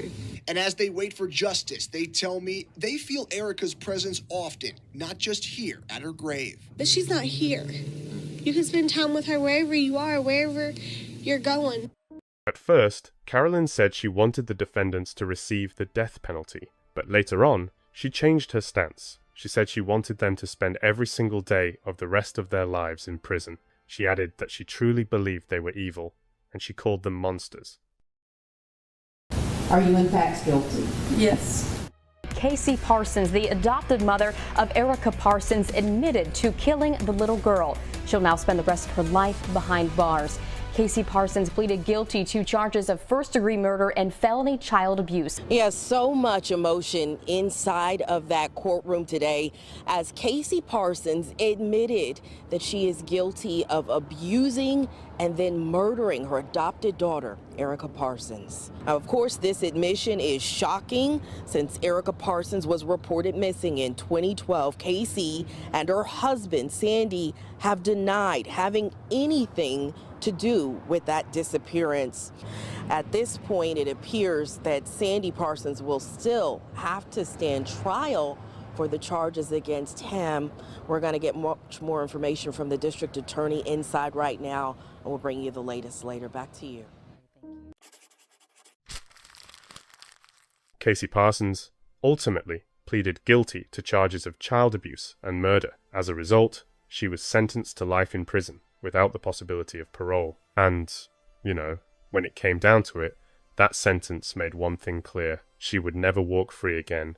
She would spend the rest of her life behind bars with no second chances and no way out. I can't tell you why. I don't know why I did the stuff I did, and I'm sorry. After years of denial, Casey Parsons openly admitted she abused, then murdered her adopted daughter, Erica Parsons. I didn't have a steady home. I didn't have a steady job. Had I known then what I know now, I would have risked it. I would have took her different places every night. Today, prosecutors shared testimony from Erica's sibling, who said Erica was choked, beaten and neglected by Casey and Sandy. Erica always smelled bad that his mom didn't let her take a bath. Erica had a lot of cuts and bruises and black eyes from mom hitting her. Casey offered an apology before the judge sentenced her to life in prison with no parole on that murder charge. And I want to say I'm sorry to God and to Erica. She also admitted that many family members reached out to her trying to help her with Erica, but she says she pushed them away and eventually murdered that little girl that she was supposed to protect. She said family members tried to step in and protect Erica. My parents and my sister reached out to me numerous times to help me. Numerous. I pushed them back. I would lie constantly to them. In addition to that, she was given consecutive sentences for felony concealment of death, felony child abuse resulting in serious bodily injury, and felony obstruction of justice. Altogether, those additional convictions added up to a total of 23 more years on top of her life sentence. My name is Carolyn Parsons. I am Erica Lynn Parsons' biological mother. I've said all along that Casey deserved life in prison versus the death sentence. I still 100% agree with that, because their life in prison living, her life in prison living, will be worse than any death sentence she could ever get. I know as far as having her other children participate, I just cannot seem to understand how. I don't know why. But she did the one thing I wanted her to do. She at least said something. I don't know that I believe that she is sorry. I don't know that I believe that I didn't mean to. Some of it I had heard. Some of it I hadn't heard. I still completely believe that Casey Stone Parsons has no heart. She has no soul. She is a body that is just there. She is an individual who just functions. The only thing Casey gets is what Erica doesn't. She gets to live. But in return for living, she will probably be in solitary confinement. And every time she gets out, she gets to listen to people talk about her, listen to people whisper about her. She gets to wonder, am I going to make it back to my cell tonight? But when that judge made that last statement was, and you cannot be around children. Yee-haw! Casey loses her rights to watch her grandkids grow up. What an incredible final end for her. 4 months after Casey entered her guilty plea, Sandy Parsons also pleaded guilty. He admitted to charges of obstruction of justice, child abuse, concealment of death, and second-degree murder for his role in the death of Erica Parsons. Sandy was sentenced to a minimum of 33 years in prison. He will be 82 years old before he is even eligible for parole. And, you know, hearing that really puts time into perspective. Decades behind bars, with nothing but the weight of what happened following him every single day. Sandy Parsons appeared in court this morning, pleading guilty to murder and other felony charges. People may forgive me. I know God has. But I'll never forgive myself. I turned a blind eye to things Erica was going through. And I failed her as a dad. Attorneys argued Sandy was manipulated and controlled by his wife, Casey. They said it was Casey who committed most of the abuse against Erica, locking her in a closet, starving and severely beating the girl. They say one day Casey told Sandy that Erica died and manipulated him into covering it up, burying her body in a South Carolina field and lying to police for years.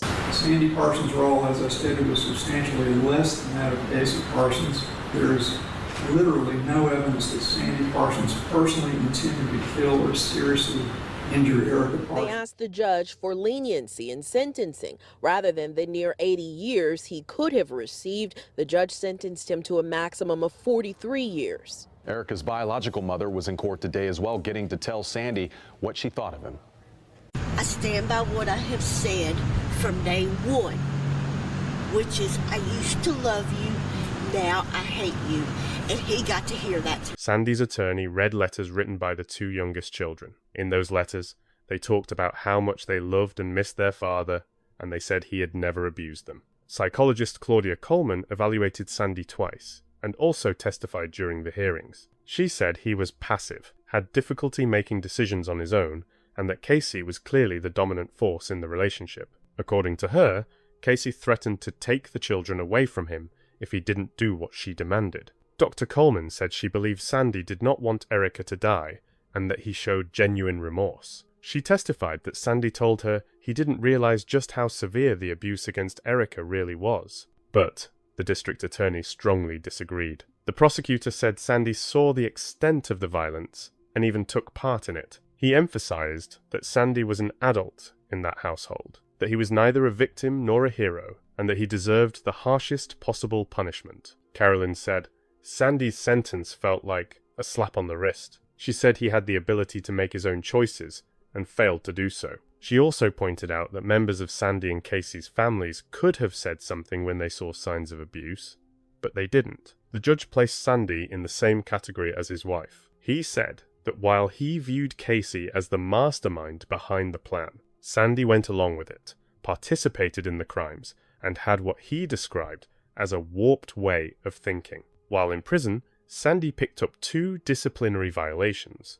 One was for possessing non-dangerous contraband, and the other was for possessing a weapon. In the end, after the involvement of countless law enforcement officers from multiple agencies, thousands and thousands of man-hours, massive search efforts, and hundreds of witness interviews, the Erica Parsons case was finally closed. The dedication and persistence of the investigators were honestly remarkable. Sheriff Orton said, "This was never about the Rowan County Sheriff's Office, the Office of the District Attorney, the United States Attorney's Office, the Federal Bureau of Investigation, or the State Bureau of Investigation." He said the only reason this was done was for Erica. He added that everyone involved understood that no matter how frustrating things became, they had to move slowly and build the case brick by brick to make sure it had the strongest possible foundation. He said the easiest thing would have been to give in to public pressure and rush to charge someone right away, but, doing that would have been irresponsible. District Attorney Cook said this. He said that we have to have the courage to be a voice for those who don't have one. He said that monsters who abuse and mistreat children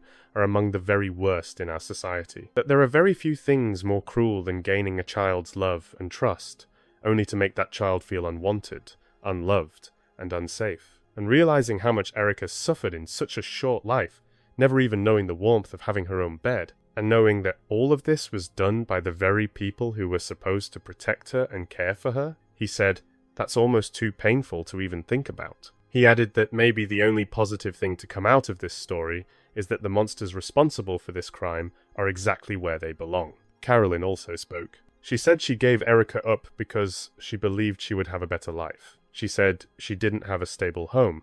She didn't have a steady job. She described Erica as a gift, the kind of gift that millions of people would love to receive. She said she just wants to know why, and she knows she never will. She said hearing those charges, looking them in the face, and realizing that she trusted them to raise her child, believing they would give her a better life than she thought she could, that it hurts deeply. Now we move on to the next story, which turns out to be no less horrifying than the previous one. Took her back outside, still no clothing on from the waist down. How painful would that injury have been? Very painful. We, the jury, find the defendant, Christopher Collins, guilty of murder in the first degree. Who appeared in court in Cassville and Berry County, Missouri. The two were arrested on Monday, 3 days after Rowan Ford's body was found about 10 miles from her home. According to investigators, both men have admitted taking part in the crime, but today in court entered pleas of not guilty. Today, Spears and Collins were heavily guarded, wearing both wrist and leg shackles. Ford's mother, Colleen Spears, was also in court today, joined by several family members. While many in the community of Stella continue to grieve and hope for justice, they did not attend court proceedings this morning. November 9th, 2007, in Missouri. For several days, the search for a missing child was ongoing. On November 3rd, a 9-year-old girl disappeared from her own bedroom, and the small community of Stella, where it happened, was thrown into a state of deep fear and tense waiting. There were no clear leads at all, and no one really knew where she was or what might have happened to her. Everything felt uncertain, just hanging in the air, until a tip finally came in. Officers were told to check an area near Fox Cave in McDonald County. Fox Cave wasn't really a cave in the traditional sense, more like a sinkhole, about 30 feet from the road, tucked away in a heavily wooded area. Deputies Mike Hall and Jake B.S.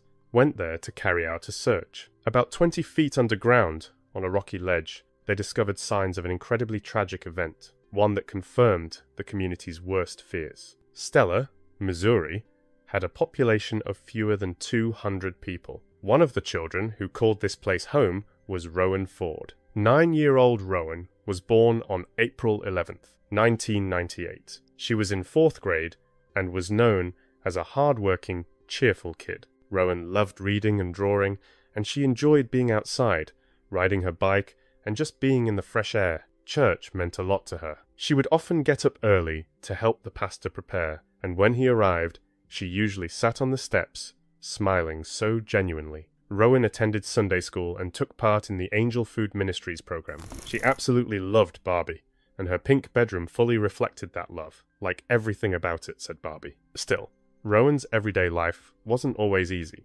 Sometimes her appearance hinted that she wasn't getting the care she really needed. Her hair was often unkempt, and on cold Missouri winter days, she would sometimes come to school without proper clothing. Even so, Rowan was an incredibly responsible student, and her teachers truly enjoyed working with her. She always put in her best effort, even in subjects that were tough for her, like math. One teacher said Rowan was a real ray of sunshine. Honestly, one of the sweetest kids you could ever meet. Rowan was the youngest of 5 children. She was shy and often stayed close to her older sister, but when she finally felt comfortable, it was like the whole room just warmed up. Her sister later remembered, Rowan really was someone special. She had this rare ability to make people genuinely care about her. Like anyone who spent time with her just felt an instant connection.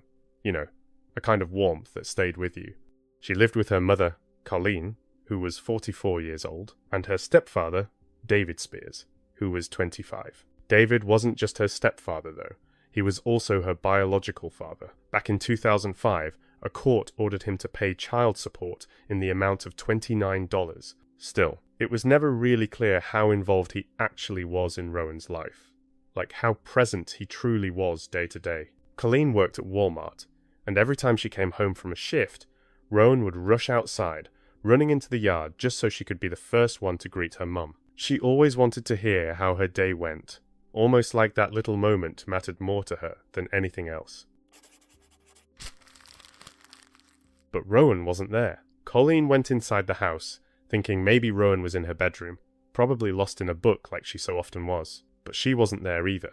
Rowan wasn't anywhere in the house. That's when Colleen asked her husband, David, who was asleep on the couch, where the child was. He told her that Rowan had supposedly gone to a friend's house, but he couldn't say whose. Colleen wanted to call the police right away, but David insisted that Rowan was just with people they knew and would be back soon. So Colleen stayed home with him for a few more hours, waiting, hoping the phone would ring, hoping someone would call and say that Rowan was safe, but no call ever came. The silence just made everything feel heavier, more frightening. Eventually, they started searching the nearby area themselves, but nothing came of it. At 6:50 in the evening, Rowan was officially reported missing. An Amber Alert was activated, and almost immediately, a large-scale search began, with many residents of Stella joining in. The entire community came together, trying to help however they could. When a child goes missing, every single minute matters. Time kept slipping by.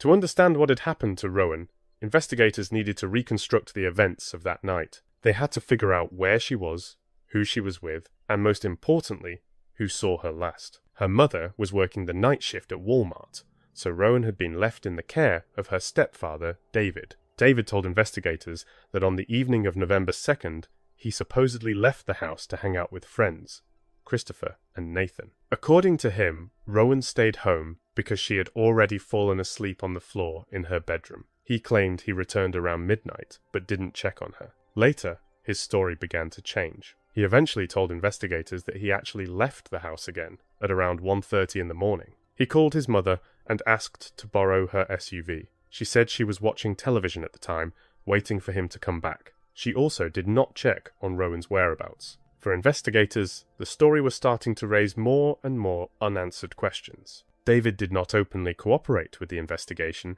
and couldn't clearly explain where he was that night or why he had been away from home for several hours. He admitted that leaving the child without proper supervision was a serious mistake, and said he didn't initially tell investigators because he was afraid it would make him look suspicious. Rowan's disappearance wasn't reported until roughly 8 to 10 hours after she was already gone. "We noticed that discrepancy right away," said the sheriff of Newton County, Chris Jennings. His version of events changed several times, and during our checks, we kept finding major inconsistencies. To better understand what really happened, investigators needed to speak with Nathan and Christopher and see whether their accounts lined up. An investigator met with Nathan, who said that earlier that evening, the three of them, himself, Christopher, and David, met at the farm where they worked. After that, they went to a store to buy alcohol, and later headed to a place where they planned to hang out and play pool. Colleen left for work around 8:30 in the evening. Later that same night, Christopher asked Nathan to give him a ride home, and David went with them, once again leaving Rowan alone in the house without any adult supervision. When they arrived at Christopher's trailer, the group continued drinking. Along the way, more alcohol was purchased, and according to Nathan, they also used marijuana. About an hour later, Nathan and David headed back. Nathan chose to take back roads instead of the highway because he didn't want to draw the attention of law enforcement. He dropped David off at his home and then returned to his own place around midnight. David's friend, Christopher Collins, who had been with him on the night Rowan was last seen, also spoke with the sheriff's deputies. Overall, he backed up Nathan's version of events, though he didn't mention anything about marijuana use. Christopher said he stayed at his trailer and went to sleep, and that he had no further contact with David after that. He claimed he had no idea Rowan was missing. The next day, FBI agents officially joined the investigation, while the community of Stella continued searching non-stop. Dozens of officers from 3 different counties worked together with around 50 specialists, along with the Missouri State Highway Patrol and the FBI. At the same time, sheriff's deputies kept speaking with David again and again, trying to piece everything together. FBI specialists seized David's vehicle, as well as his mother's vehicle, the one he had borrowed that night. Around that same time, deputies from Newton County went to Christopher's workplace and asked him to answer some additional questions. Christopher agreed to keep cooperating and voluntarily came to the sheriff's office. He also consented to a polygraph test and a computer voice stress analysis, or CVSA, a system that analyzes speech patterns to help assess truthfulness. Christopher insisted he had no information about Rowan's whereabouts and even offered that same day to help with the search efforts. That day, the police chief of Wablo, Clinton Clark, was in town on routine patrol. Chief Clark had known Christopher for about 17 years. They had a trusting relationship, and Christopher had turned to him for support in the past, especially during a difficult time after his mother passed away. That day, Christopher stopped Chief Clark and told him that Rowan was missing and that he was helping search for her. Chief Clark immediately noticed that Christopher was acting differently than usual. He seemed overly wound up, tense, not like himself. After that conversation, Chief Clark passed the information along to the FBI, saying he had a feeling Christopher might know more than he was letting on. He told them he was willing to help the investigation in any way he could, and the FBI asked him to stay in contact with Christopher. Later on, Christopher told FBI agents that he believed David might be involved in Rowan's disappearance. He even offered to wear a hidden microphone to assist the investigation and shared his own thoughts about possible places where the search should continue. Rowan's disappearance deeply shook this small community and, understandably, left many people scared and disoriented. A school teacher, Tammy Marshall, remembered the last day she saw Rowan, the very same day the girl disappeared. She noticed Rowan needed some basic care, so before classes started, they spent about 30 minutes fixing her hair together, gently brushing it, and putting it up into a neat ponytail. Later that same day, Tammy decided to check on Rowan one more time, just to make sure she was okay. She saw the girl by herself. Rowan ran past her, lightly skipping along. She looked so happy, Tammy remembered. She just passed by like everything in her life was completely fine. At that point, investigators considered David, Christopher, and Nathan as persons of interest, since they were among the last people to have contact with Rowan.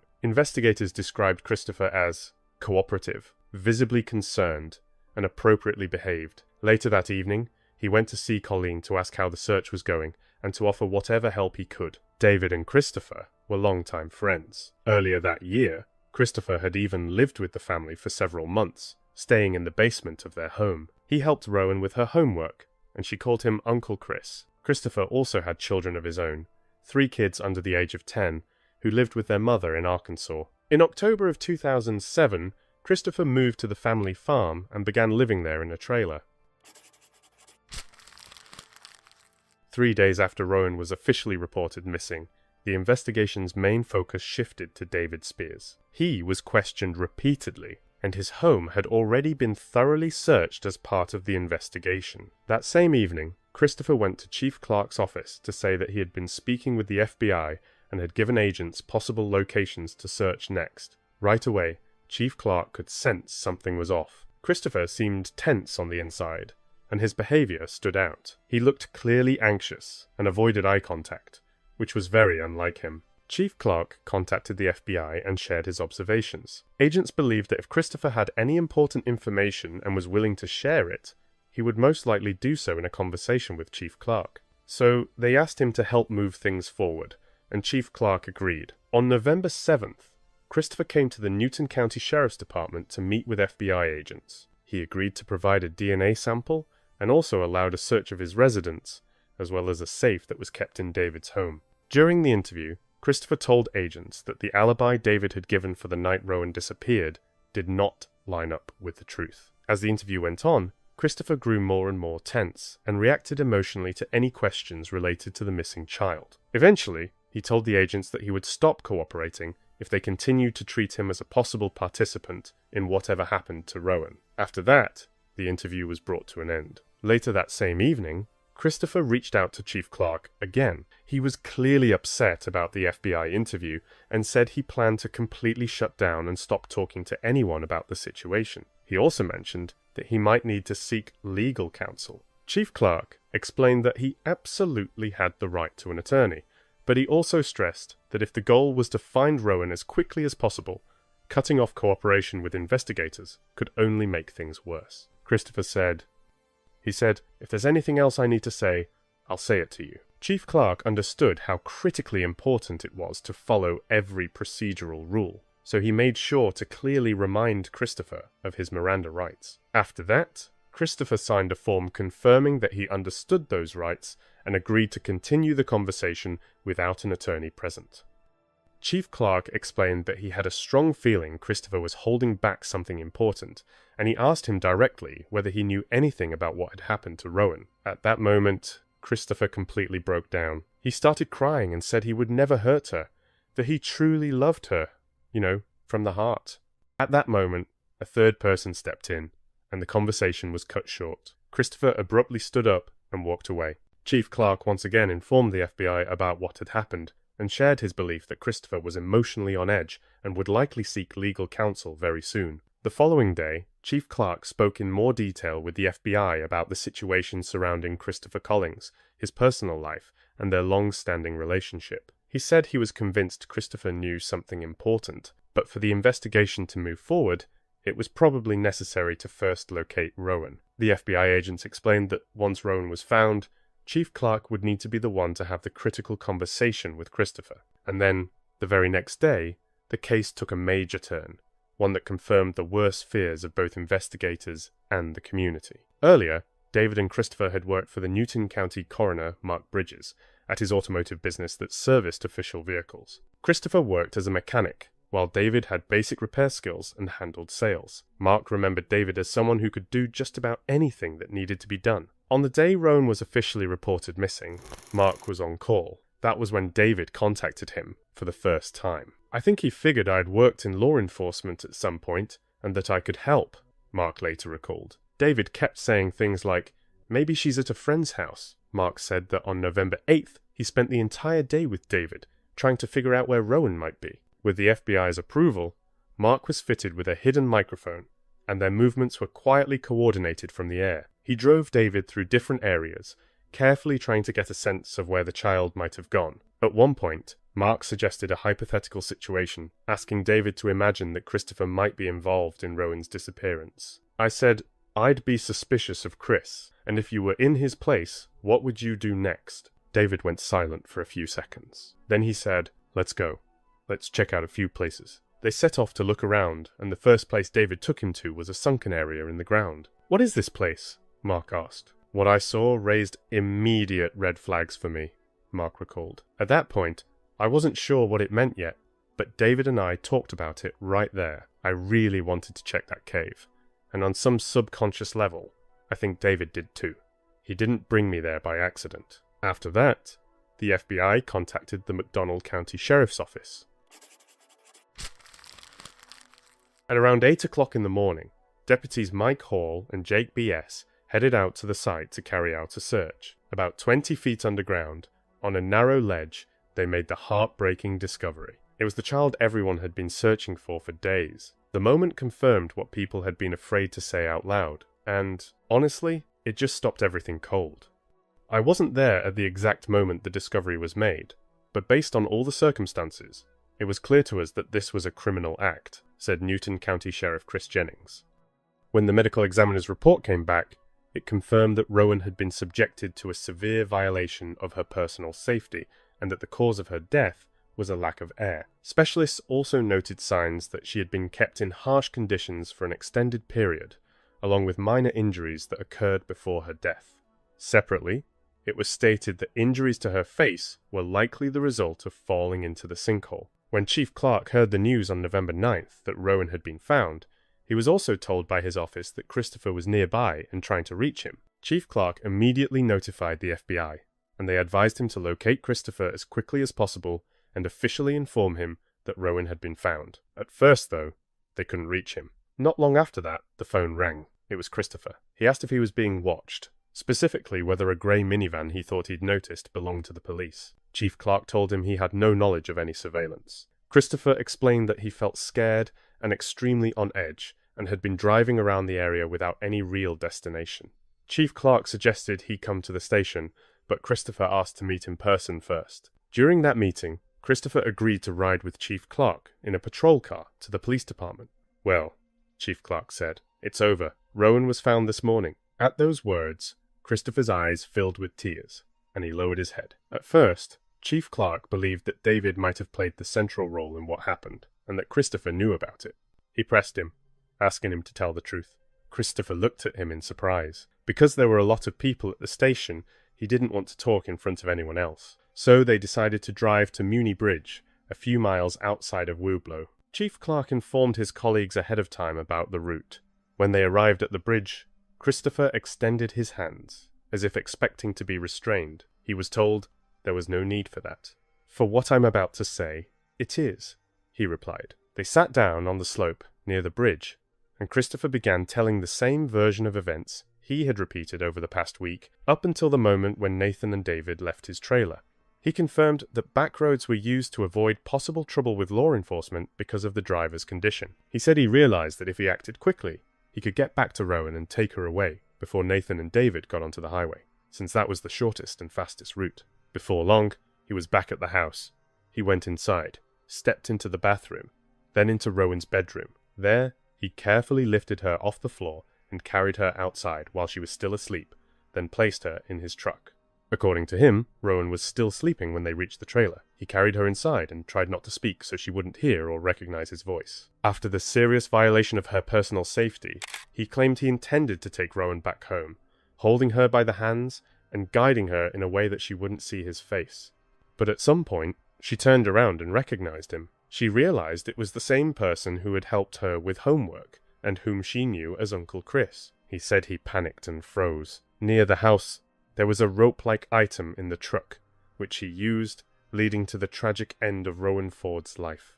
He understood the seriousness of what had happened and placed her body in the bed of his vehicle. At first, he considered leaving her near Muni Bridge, but decided against it, fearing she would be discovered quickly there. He drove around for a while, trying to figure out where to leave her, and eventually chose the area near Fox Cave. There, he threw her into the sinkhole and tried to cover the opening with branches, but the hole was simply too large. After that, he returned home. When he arrived, he said he noticed marks on his clothing and on the mattress. He gathered Rowan's personal belongings, some household items, the rope, and his own clothes, and put them all into a wood-burning stove, trying to destroy any possible evidence. The mattress, he said, was rolled up and placed into a metal barrel. I thought a fire would be too noticeable and might draw attention, he said. After that, he moved the barrel into a shed and set it on fire. What he described was incredibly heavy to hear, and realizing the amount of suffering Rowan had endured made the whole tragedy feel even more painful, honestly almost unbearable. Afterward, Chief Clark returned with Christopher to the police department, so other law enforcement officers could also hear his statement. His rights were read to him again, and he repeated his account to deputies from Barry County and Newton County who were present along with FBI agents. He also gave written consent for searches of his property. He was then transported to the Barry County Sheriff's Department, where he gave another statement, this time recorded on video. He added that throughout that entire day he had been in an extremely emotional state, crying a lot, and said he felt deep remorse for what had happened. Law enforcement officers were stunned by the confession. Up until that point, they had believed David played the central role in the tragedy, and that Christopher may have only had certain information. But once these new details emerged, investigators spoke with David again, and this time his statements made the situation even more complicated. David claimed that he went into the house, checked Rowan's bedroom, and saw that she wasn't there. According to him, he immediately realized that Christopher had taken the child. He said he drove to Christopher's place and, by his own account, encountered a serious violation of the child's safety there. David stated that he himself was also involved in improper actions. Realizing how serious the situation was and what the consequences could be, he said they both became involved in events that ended with Rowan's life being taken,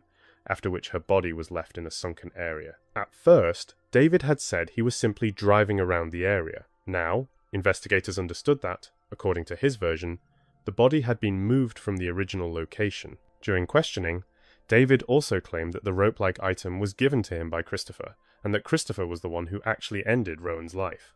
I realized at that moment that something irreversible had happened, he said, according to the official interrogation record. I understood that she was gone. Investigators then spoke with Christopher again and presented him with David's version of events. Christopher firmly insisted that David was not involved in either the tragedy itself or what happened afterward. Investigators now faced an extremely difficult situation. Two men were giving contradictory confessions. Each admitted some level of involvement while completely denying the other's participation. It made the case even more tangled and confusing. Partly based on Christopher's statements, an affidavit submitted by Barry County Sheriff Mick Epperson to the prosecutor stated that serious criminal violations against a child had taken place. At the same time, it was not yet possible to definitively determine who had carried out the specific actions that led to Rowan's death. David Spears and Christopher Collins have been formally charged with multiple serious offences, including grave sexual crimes against a child and the crime that led to Rowan's tragic death, Sheriff Mick Epperson of Barry County said. I expect prosecutors will also file charges against Christopher related to the unlawful transportation of a child, but not against David, since he was legally considered her guardian. Both men were taken into custody without the possibility of bond and placed in the Barry County Jail. Later, David's mother spoke with him at the detention facility, and according to her, he again admitted involvement, saying he had been in a severe psychological breakdown which caused parts of that night to feel like they were missing from his memory and only started coming back later. He's my only one, she said through tears. All of this completely broke him. He really was attached to Rowan. Meanwhile, Christopher's brother, Greg, publicly expressed disbelief in the accusations. "I don't believe he could have been involved in something like this," he said. He has 3 kids of his own. The two appeared in court in Cassville in Berry County, Missouri. The two were arrested on Monday, 3 days after Rowan Ford's body was found about 10 miles from her home. According to investigators, both men have admitted taking part in the crime, but today in court entered pleas of not guilty. Today, Spears and Collins were heavily guarded, wearing both wrist and leg shackles. Ford's mother, Colleen Spears, was also in court today, joined by several family members. While many in the community of Stella continue to grieve and hope for justice, they did not attend court proceedings this morning. I wanted to, but my heart wouldn't let me. I didn't want to go over there and look at those 2 guys. On November 27th, Colleen filed for divorce from David. The town's mayor said she was in an extremely fragile emotional state and simply wasn't ready to speak with the media. "She looks kind of numb," he said. "She tries to keep herself busy all the time. Right now, she's sitting at a sewing machine making items for her child's farewell service." On the morning of the school memorial, a pink dogwood tree was planted in Rowan's honor. Her classmates released balloons into the sky, each with handwritten notes attached. An angel figure was also placed there, symbolizing both her birthday and the day she was found. More than 300 people gathered for the memorial service at Gospel Lighthouse Church. During the ceremony, Rowan's favorite hymn, "The Old Rugged Cross," was played. The pastor spoke to the community, urging everyone not to let hatred and anger take over after the devastating loss of Rowan. Both David Spears and Christopher Collins later publicly maintained their innocence. A judge ruled that Christopher's case would move forward to trial, finding there was sufficient evidence to proceed. Because of intense public attention and heavy media coverage, David's attorneys requested that his trial be moved from Barry County to Pulaski County, and that request was granted. Since David and Christopher were facing separate trials, this made a change of venue possible. Due to how complex the case was, several years passed before full court proceedings could actually begin. Then came unexpected developments. After consultations with the Attorney General's office, and in light of new findings from an independent laboratory, the most serious charges against David Spears were dropped. A plea agreement was reached with the Barry County prosecutor, Johnny Cox. In the end, David was sentenced to 4 years in prison for obstructing the investigation and 7 years for endangering the welfare of a child. Those were the maximum sentences allowed for those charges. The prosecutor noted that this decision was extremely difficult, especially considering David's early statements after his arrest, in which he suggested he may have been involved in the tragic events, even if things later became far more complicated. "This case has almost completely consumed the resources of my office over the past 4 years and 10 months, he said. Throughout that entire time, it remained an active investigation. Every piece of available evidence was carefully reviewed to determine whether Mr. Spears was involved in serious offences against Rowan Ford, with the sole exception of Mr. Spears' own statements. And over all those years, no additional evidence was ever found that confirmed his involvement in what happened.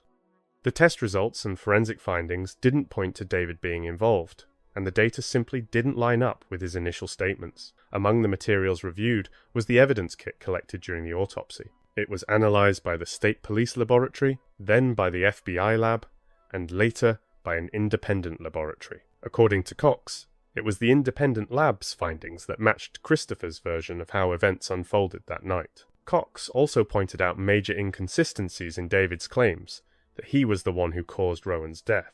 The lack of solid physical evidence that could actually hold up in court created serious doubts about how reliable David Spears' interrogation statements really were. He added that Christopher consistently denied anyone else's involvement in the events that led to Rowan's death, both during his first interview and his final one. In every statement he gave to law enforcement, Christopher Collins insisted that he acted alone and took full responsibility for what happened to Rowan Ford, Cox emphasized. According to Cox, the core problem was this. In court, prosecutors would have had to present Christopher's version as a complete and accurate reconstruction of that night, while at the same time introducing David's statements and arguing that those were true too, even though the two versions directly contradicted each other. That's a pretty impossible position to be in, Another serious risk was that if David were convicted on more severe charges, it could later open the door to appeals and possibly even undermine the case against Christopher.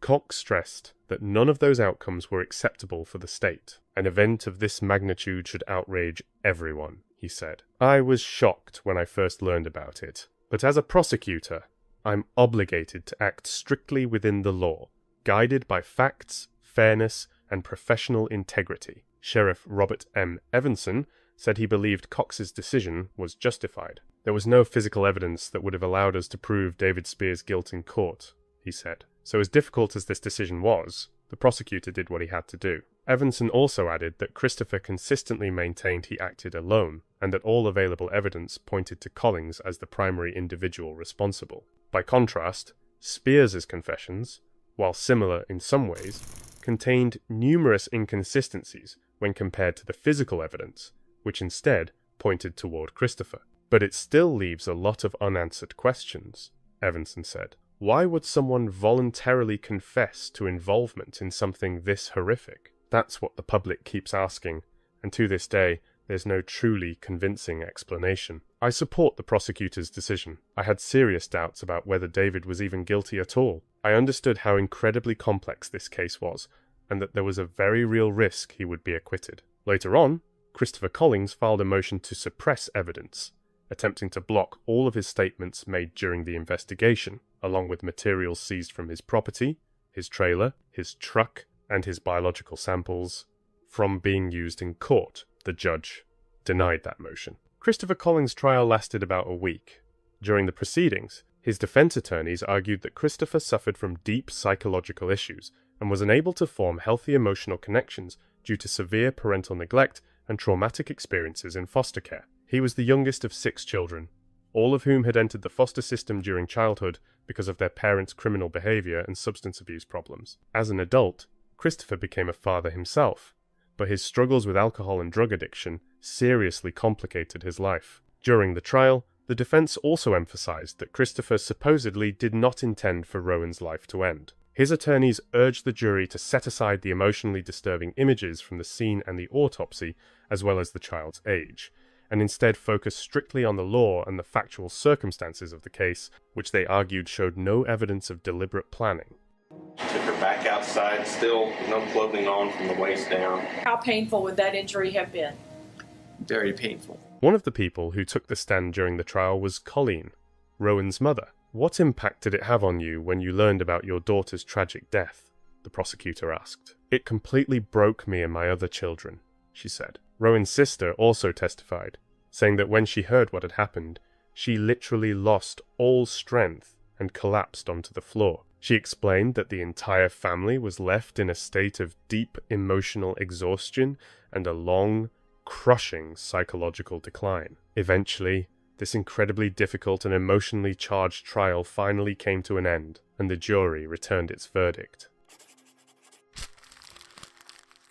We, the jury, find the defendant, Christopher Collins, guilty of murder in the first degree. Because this case involved the possibility of the harshest possible punishment, the sentencing phase was absolutely critical. During that stage, the prosecution presented 6 victim impact statements from people close to Rowan, each one describing how these events had shattered their lives. Christopher's defense called 2 witnesses who suggested that David may have had some level of involvement in what happened to Rowan. A human development expert also testified, explaining that Christopher had suffered severe emotional neglect during the first 6 months of his life, which significantly affected his psychological development. According to the expert, Christopher showed deep impairments in forming healthy relationships, later linked to diagnoses involving disorganized attachment and episodes of uncontrolled emotional outbursts. After this phase concluded, the jury came back with a recommendation for the harshest sentence allowed by law. From there, the case moved into a long series of appeals. Christopher's attorneys filed an appeal of his sentence with the Supreme Court of Missouri. Under Missouri law, appeals like this are automatic in cases involving the most severe possible punishment. In the year 2014, that appeal was denied. After that, Christopher made another attempt to challenge the sentence, asking for it to be reduced to life in prison instead. That request was also denied. He then filed a writ of habeas corpus with the Supreme Court of Missouri. If that effort had succeeded, it could have opened the door to arguments that the state had failed to disclose information about the past of one of the key witnesses, Wablo Police Chief Clinton Clark, specifically related to his military service during the Vietnam War. Prosecutors responded by saying that even if that information had been disclosed, it would not have changed the final outcome of the case. While the appeals were ongoing, another question came up, one a lot of people were asking quietly. Whatever happened to David Spears? He spent more than 7 years in prison and was released in the year 2015. Shortly after his release, but before his probation period officially ended, he found a job. He was hired by the husband of the attorney who had represented him during his criminal case. David went on to work at the Missouri Public Defender's Office. He stayed there for 1 year and 8 months until his probation was completed. That same public defender's office had previously provided legal representation to both Christopher and David. Later on, Christopher's attorneys argued that this created a potential conflict of interest, one that, in their view, deprived their client of the opportunity to plead guilty to lesser charges. One defense attorney acknowledged that a possible conflict existed, but said it was never disclosed to the court or to Christopher himself, either because of divided loyalties or fear of how Mr. Collins might react. As a result, Christopher only learned about these concerns after all sentencing procedures had already been completed. A petition for clemency was later filed on Christopher's behalf. It argued that he had a congenital brain abnormality that affected how he perceived reality, how he evaluated situations, and how he made decisions. The petition also stated that he himself had suffered serious violations of personal boundaries during childhood. According to those filing the petition, the combination of these factors resulted in a deeply traumatized individual who lacked the ability to fully adapt to adult life. The clemency request also emphasized that David Spears likely falsely incriminated himself. In the record of his interrogation, it was noted that he told law enforcement the rope-like item had been given to him by Christopher and that he described the events that followed as the result of an intense psychological state, rather than deliberate, conscious actions. The Missouri Supreme Court sets an execution date for a man accused of raping and murdering a 9-year-old girl in southwest Missouri. In 2012, a jury convicted Christopher Collins of the 2007 abduction, rape, and murder of Rowan Ford of Stella, Missouri. Investigators say Collins threw Ford's body into a sinkhole in McDonald County. The Supreme Court today set his execution for December 3rd. Christopher Collins' fate was finally sealed after the United States Supreme Court declined to hear his appeal and Missouri Governor Mike Parson denied clemency. Parson, who had previously worked as a sheriff and oversaw the execution of 12 death sentences during his time in office, had never once granted clemency. Christopher's execution was scheduled for December 3rd, 2024. The sentence was to be carried out using the state's legally prescribed procedure involving the sedative pentobarbital. Several people involved in the investigation, including Newton County Sheriff Chris Jennings, said this ending felt long overdue. "I had hoped the state would make this decision while I was still in office," he said. "I submitted a request to be present at the execution. For me, it just felt like the right thing to do, first and foremost for Rowan." He also acknowledged that the case would never truly feel resolved. "I wish more could have been done, and that every part of this case had reached a full conclusion," he said. "But this is how it unfolded. We've waited a very long time. I'm relieved that a date was finally set." On the day Christopher's sentence was carried out, at 5:54 in the evening, all witnesses were brought into designated viewing rooms. Among them were 4 members of his legal team, 4 media representatives, 8 official witnesses representing the state, and 2 members of Rowan's family. At 6 o'clock sharp, Missouri Attorney General Andrew Bailey formally notified the Department of Corrections that there were no legal barriers preventing the execution from moving forward. 9 minutes later, 49-year-old Christopher Collins was officially pronounced deceased, marking the completion of the sentence. Before the execution, Christopher left behind a written statement that was read afterward. It said, "Whether this is right or wrong, I accept this situation for what it is. To everyone I have hurt in this life, I ask for forgiveness. I hope you are able to find peace within yourselves and move forward, no matter which side of this tragedy you are on. You are all in my prayers, and I hope to see you in heaven someday." After the procedure was over,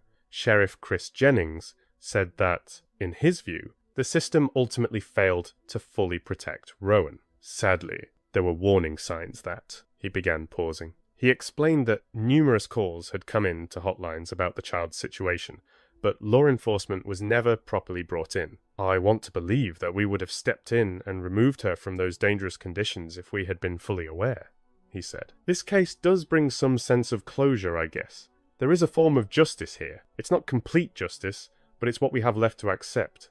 It's one of those cases that you never forget. Mick Epperly says the case sent shockwaves through southwest Missouri. It's just terrible. And someone to take a life and throw them down into a cave like a piece of dirt, it's terrible. Do you feel like justice has been served with this? I think it has. She didn't deserve any of this. It'll give some satisfaction to the family that maybe he got what he deserved. For so many people involved in this case, it will always be a part of their lives. Sheriff Jennings said it was an incredibly heavy case. Over 44 years of service, working countless investigations involving tragic loss of life, this one affected him more deeply than any other. I have Rowan's school ID, he said. I've carried it in my pocket ever since everything happened, and I still carry it today. He explained that this case fundamentally changed how law enforcement approaches investigations involving children's safety. In Newton County, we deal with a lot of cases involving child neglect and abuse, he said. A child's safety is always the absolute top priority. Intervening in families is never easy, but if there's even the slightest doubt, we act. We never forget this case. The impact of Rowan's death could still be felt throughout her community. One of her teachers, Todd Holt, who testified during the trial, admitted that for a long time he couldn't bring himself to clear her desk in the classroom. She was the kind of kid every teacher hopes for, he said. She came to school focused, motivated, and she genuinely wanted to make something of her life. Rowan's best friend was a boy named Tyler. His mother remembered that the two of them were almost always together, and that Rowan's calm, quiet nature somehow perfectly balanced her son's high energy. It was the closest thing to losing my own child that I can even imagine, she said. My son couldn't sleep alone for a long time after that, and even now he still talks about her. For Rowan's older sister, the love and memory of her never faded. I'm incredibly proud of the girl she was becoming, she said. A part of me left with my sister,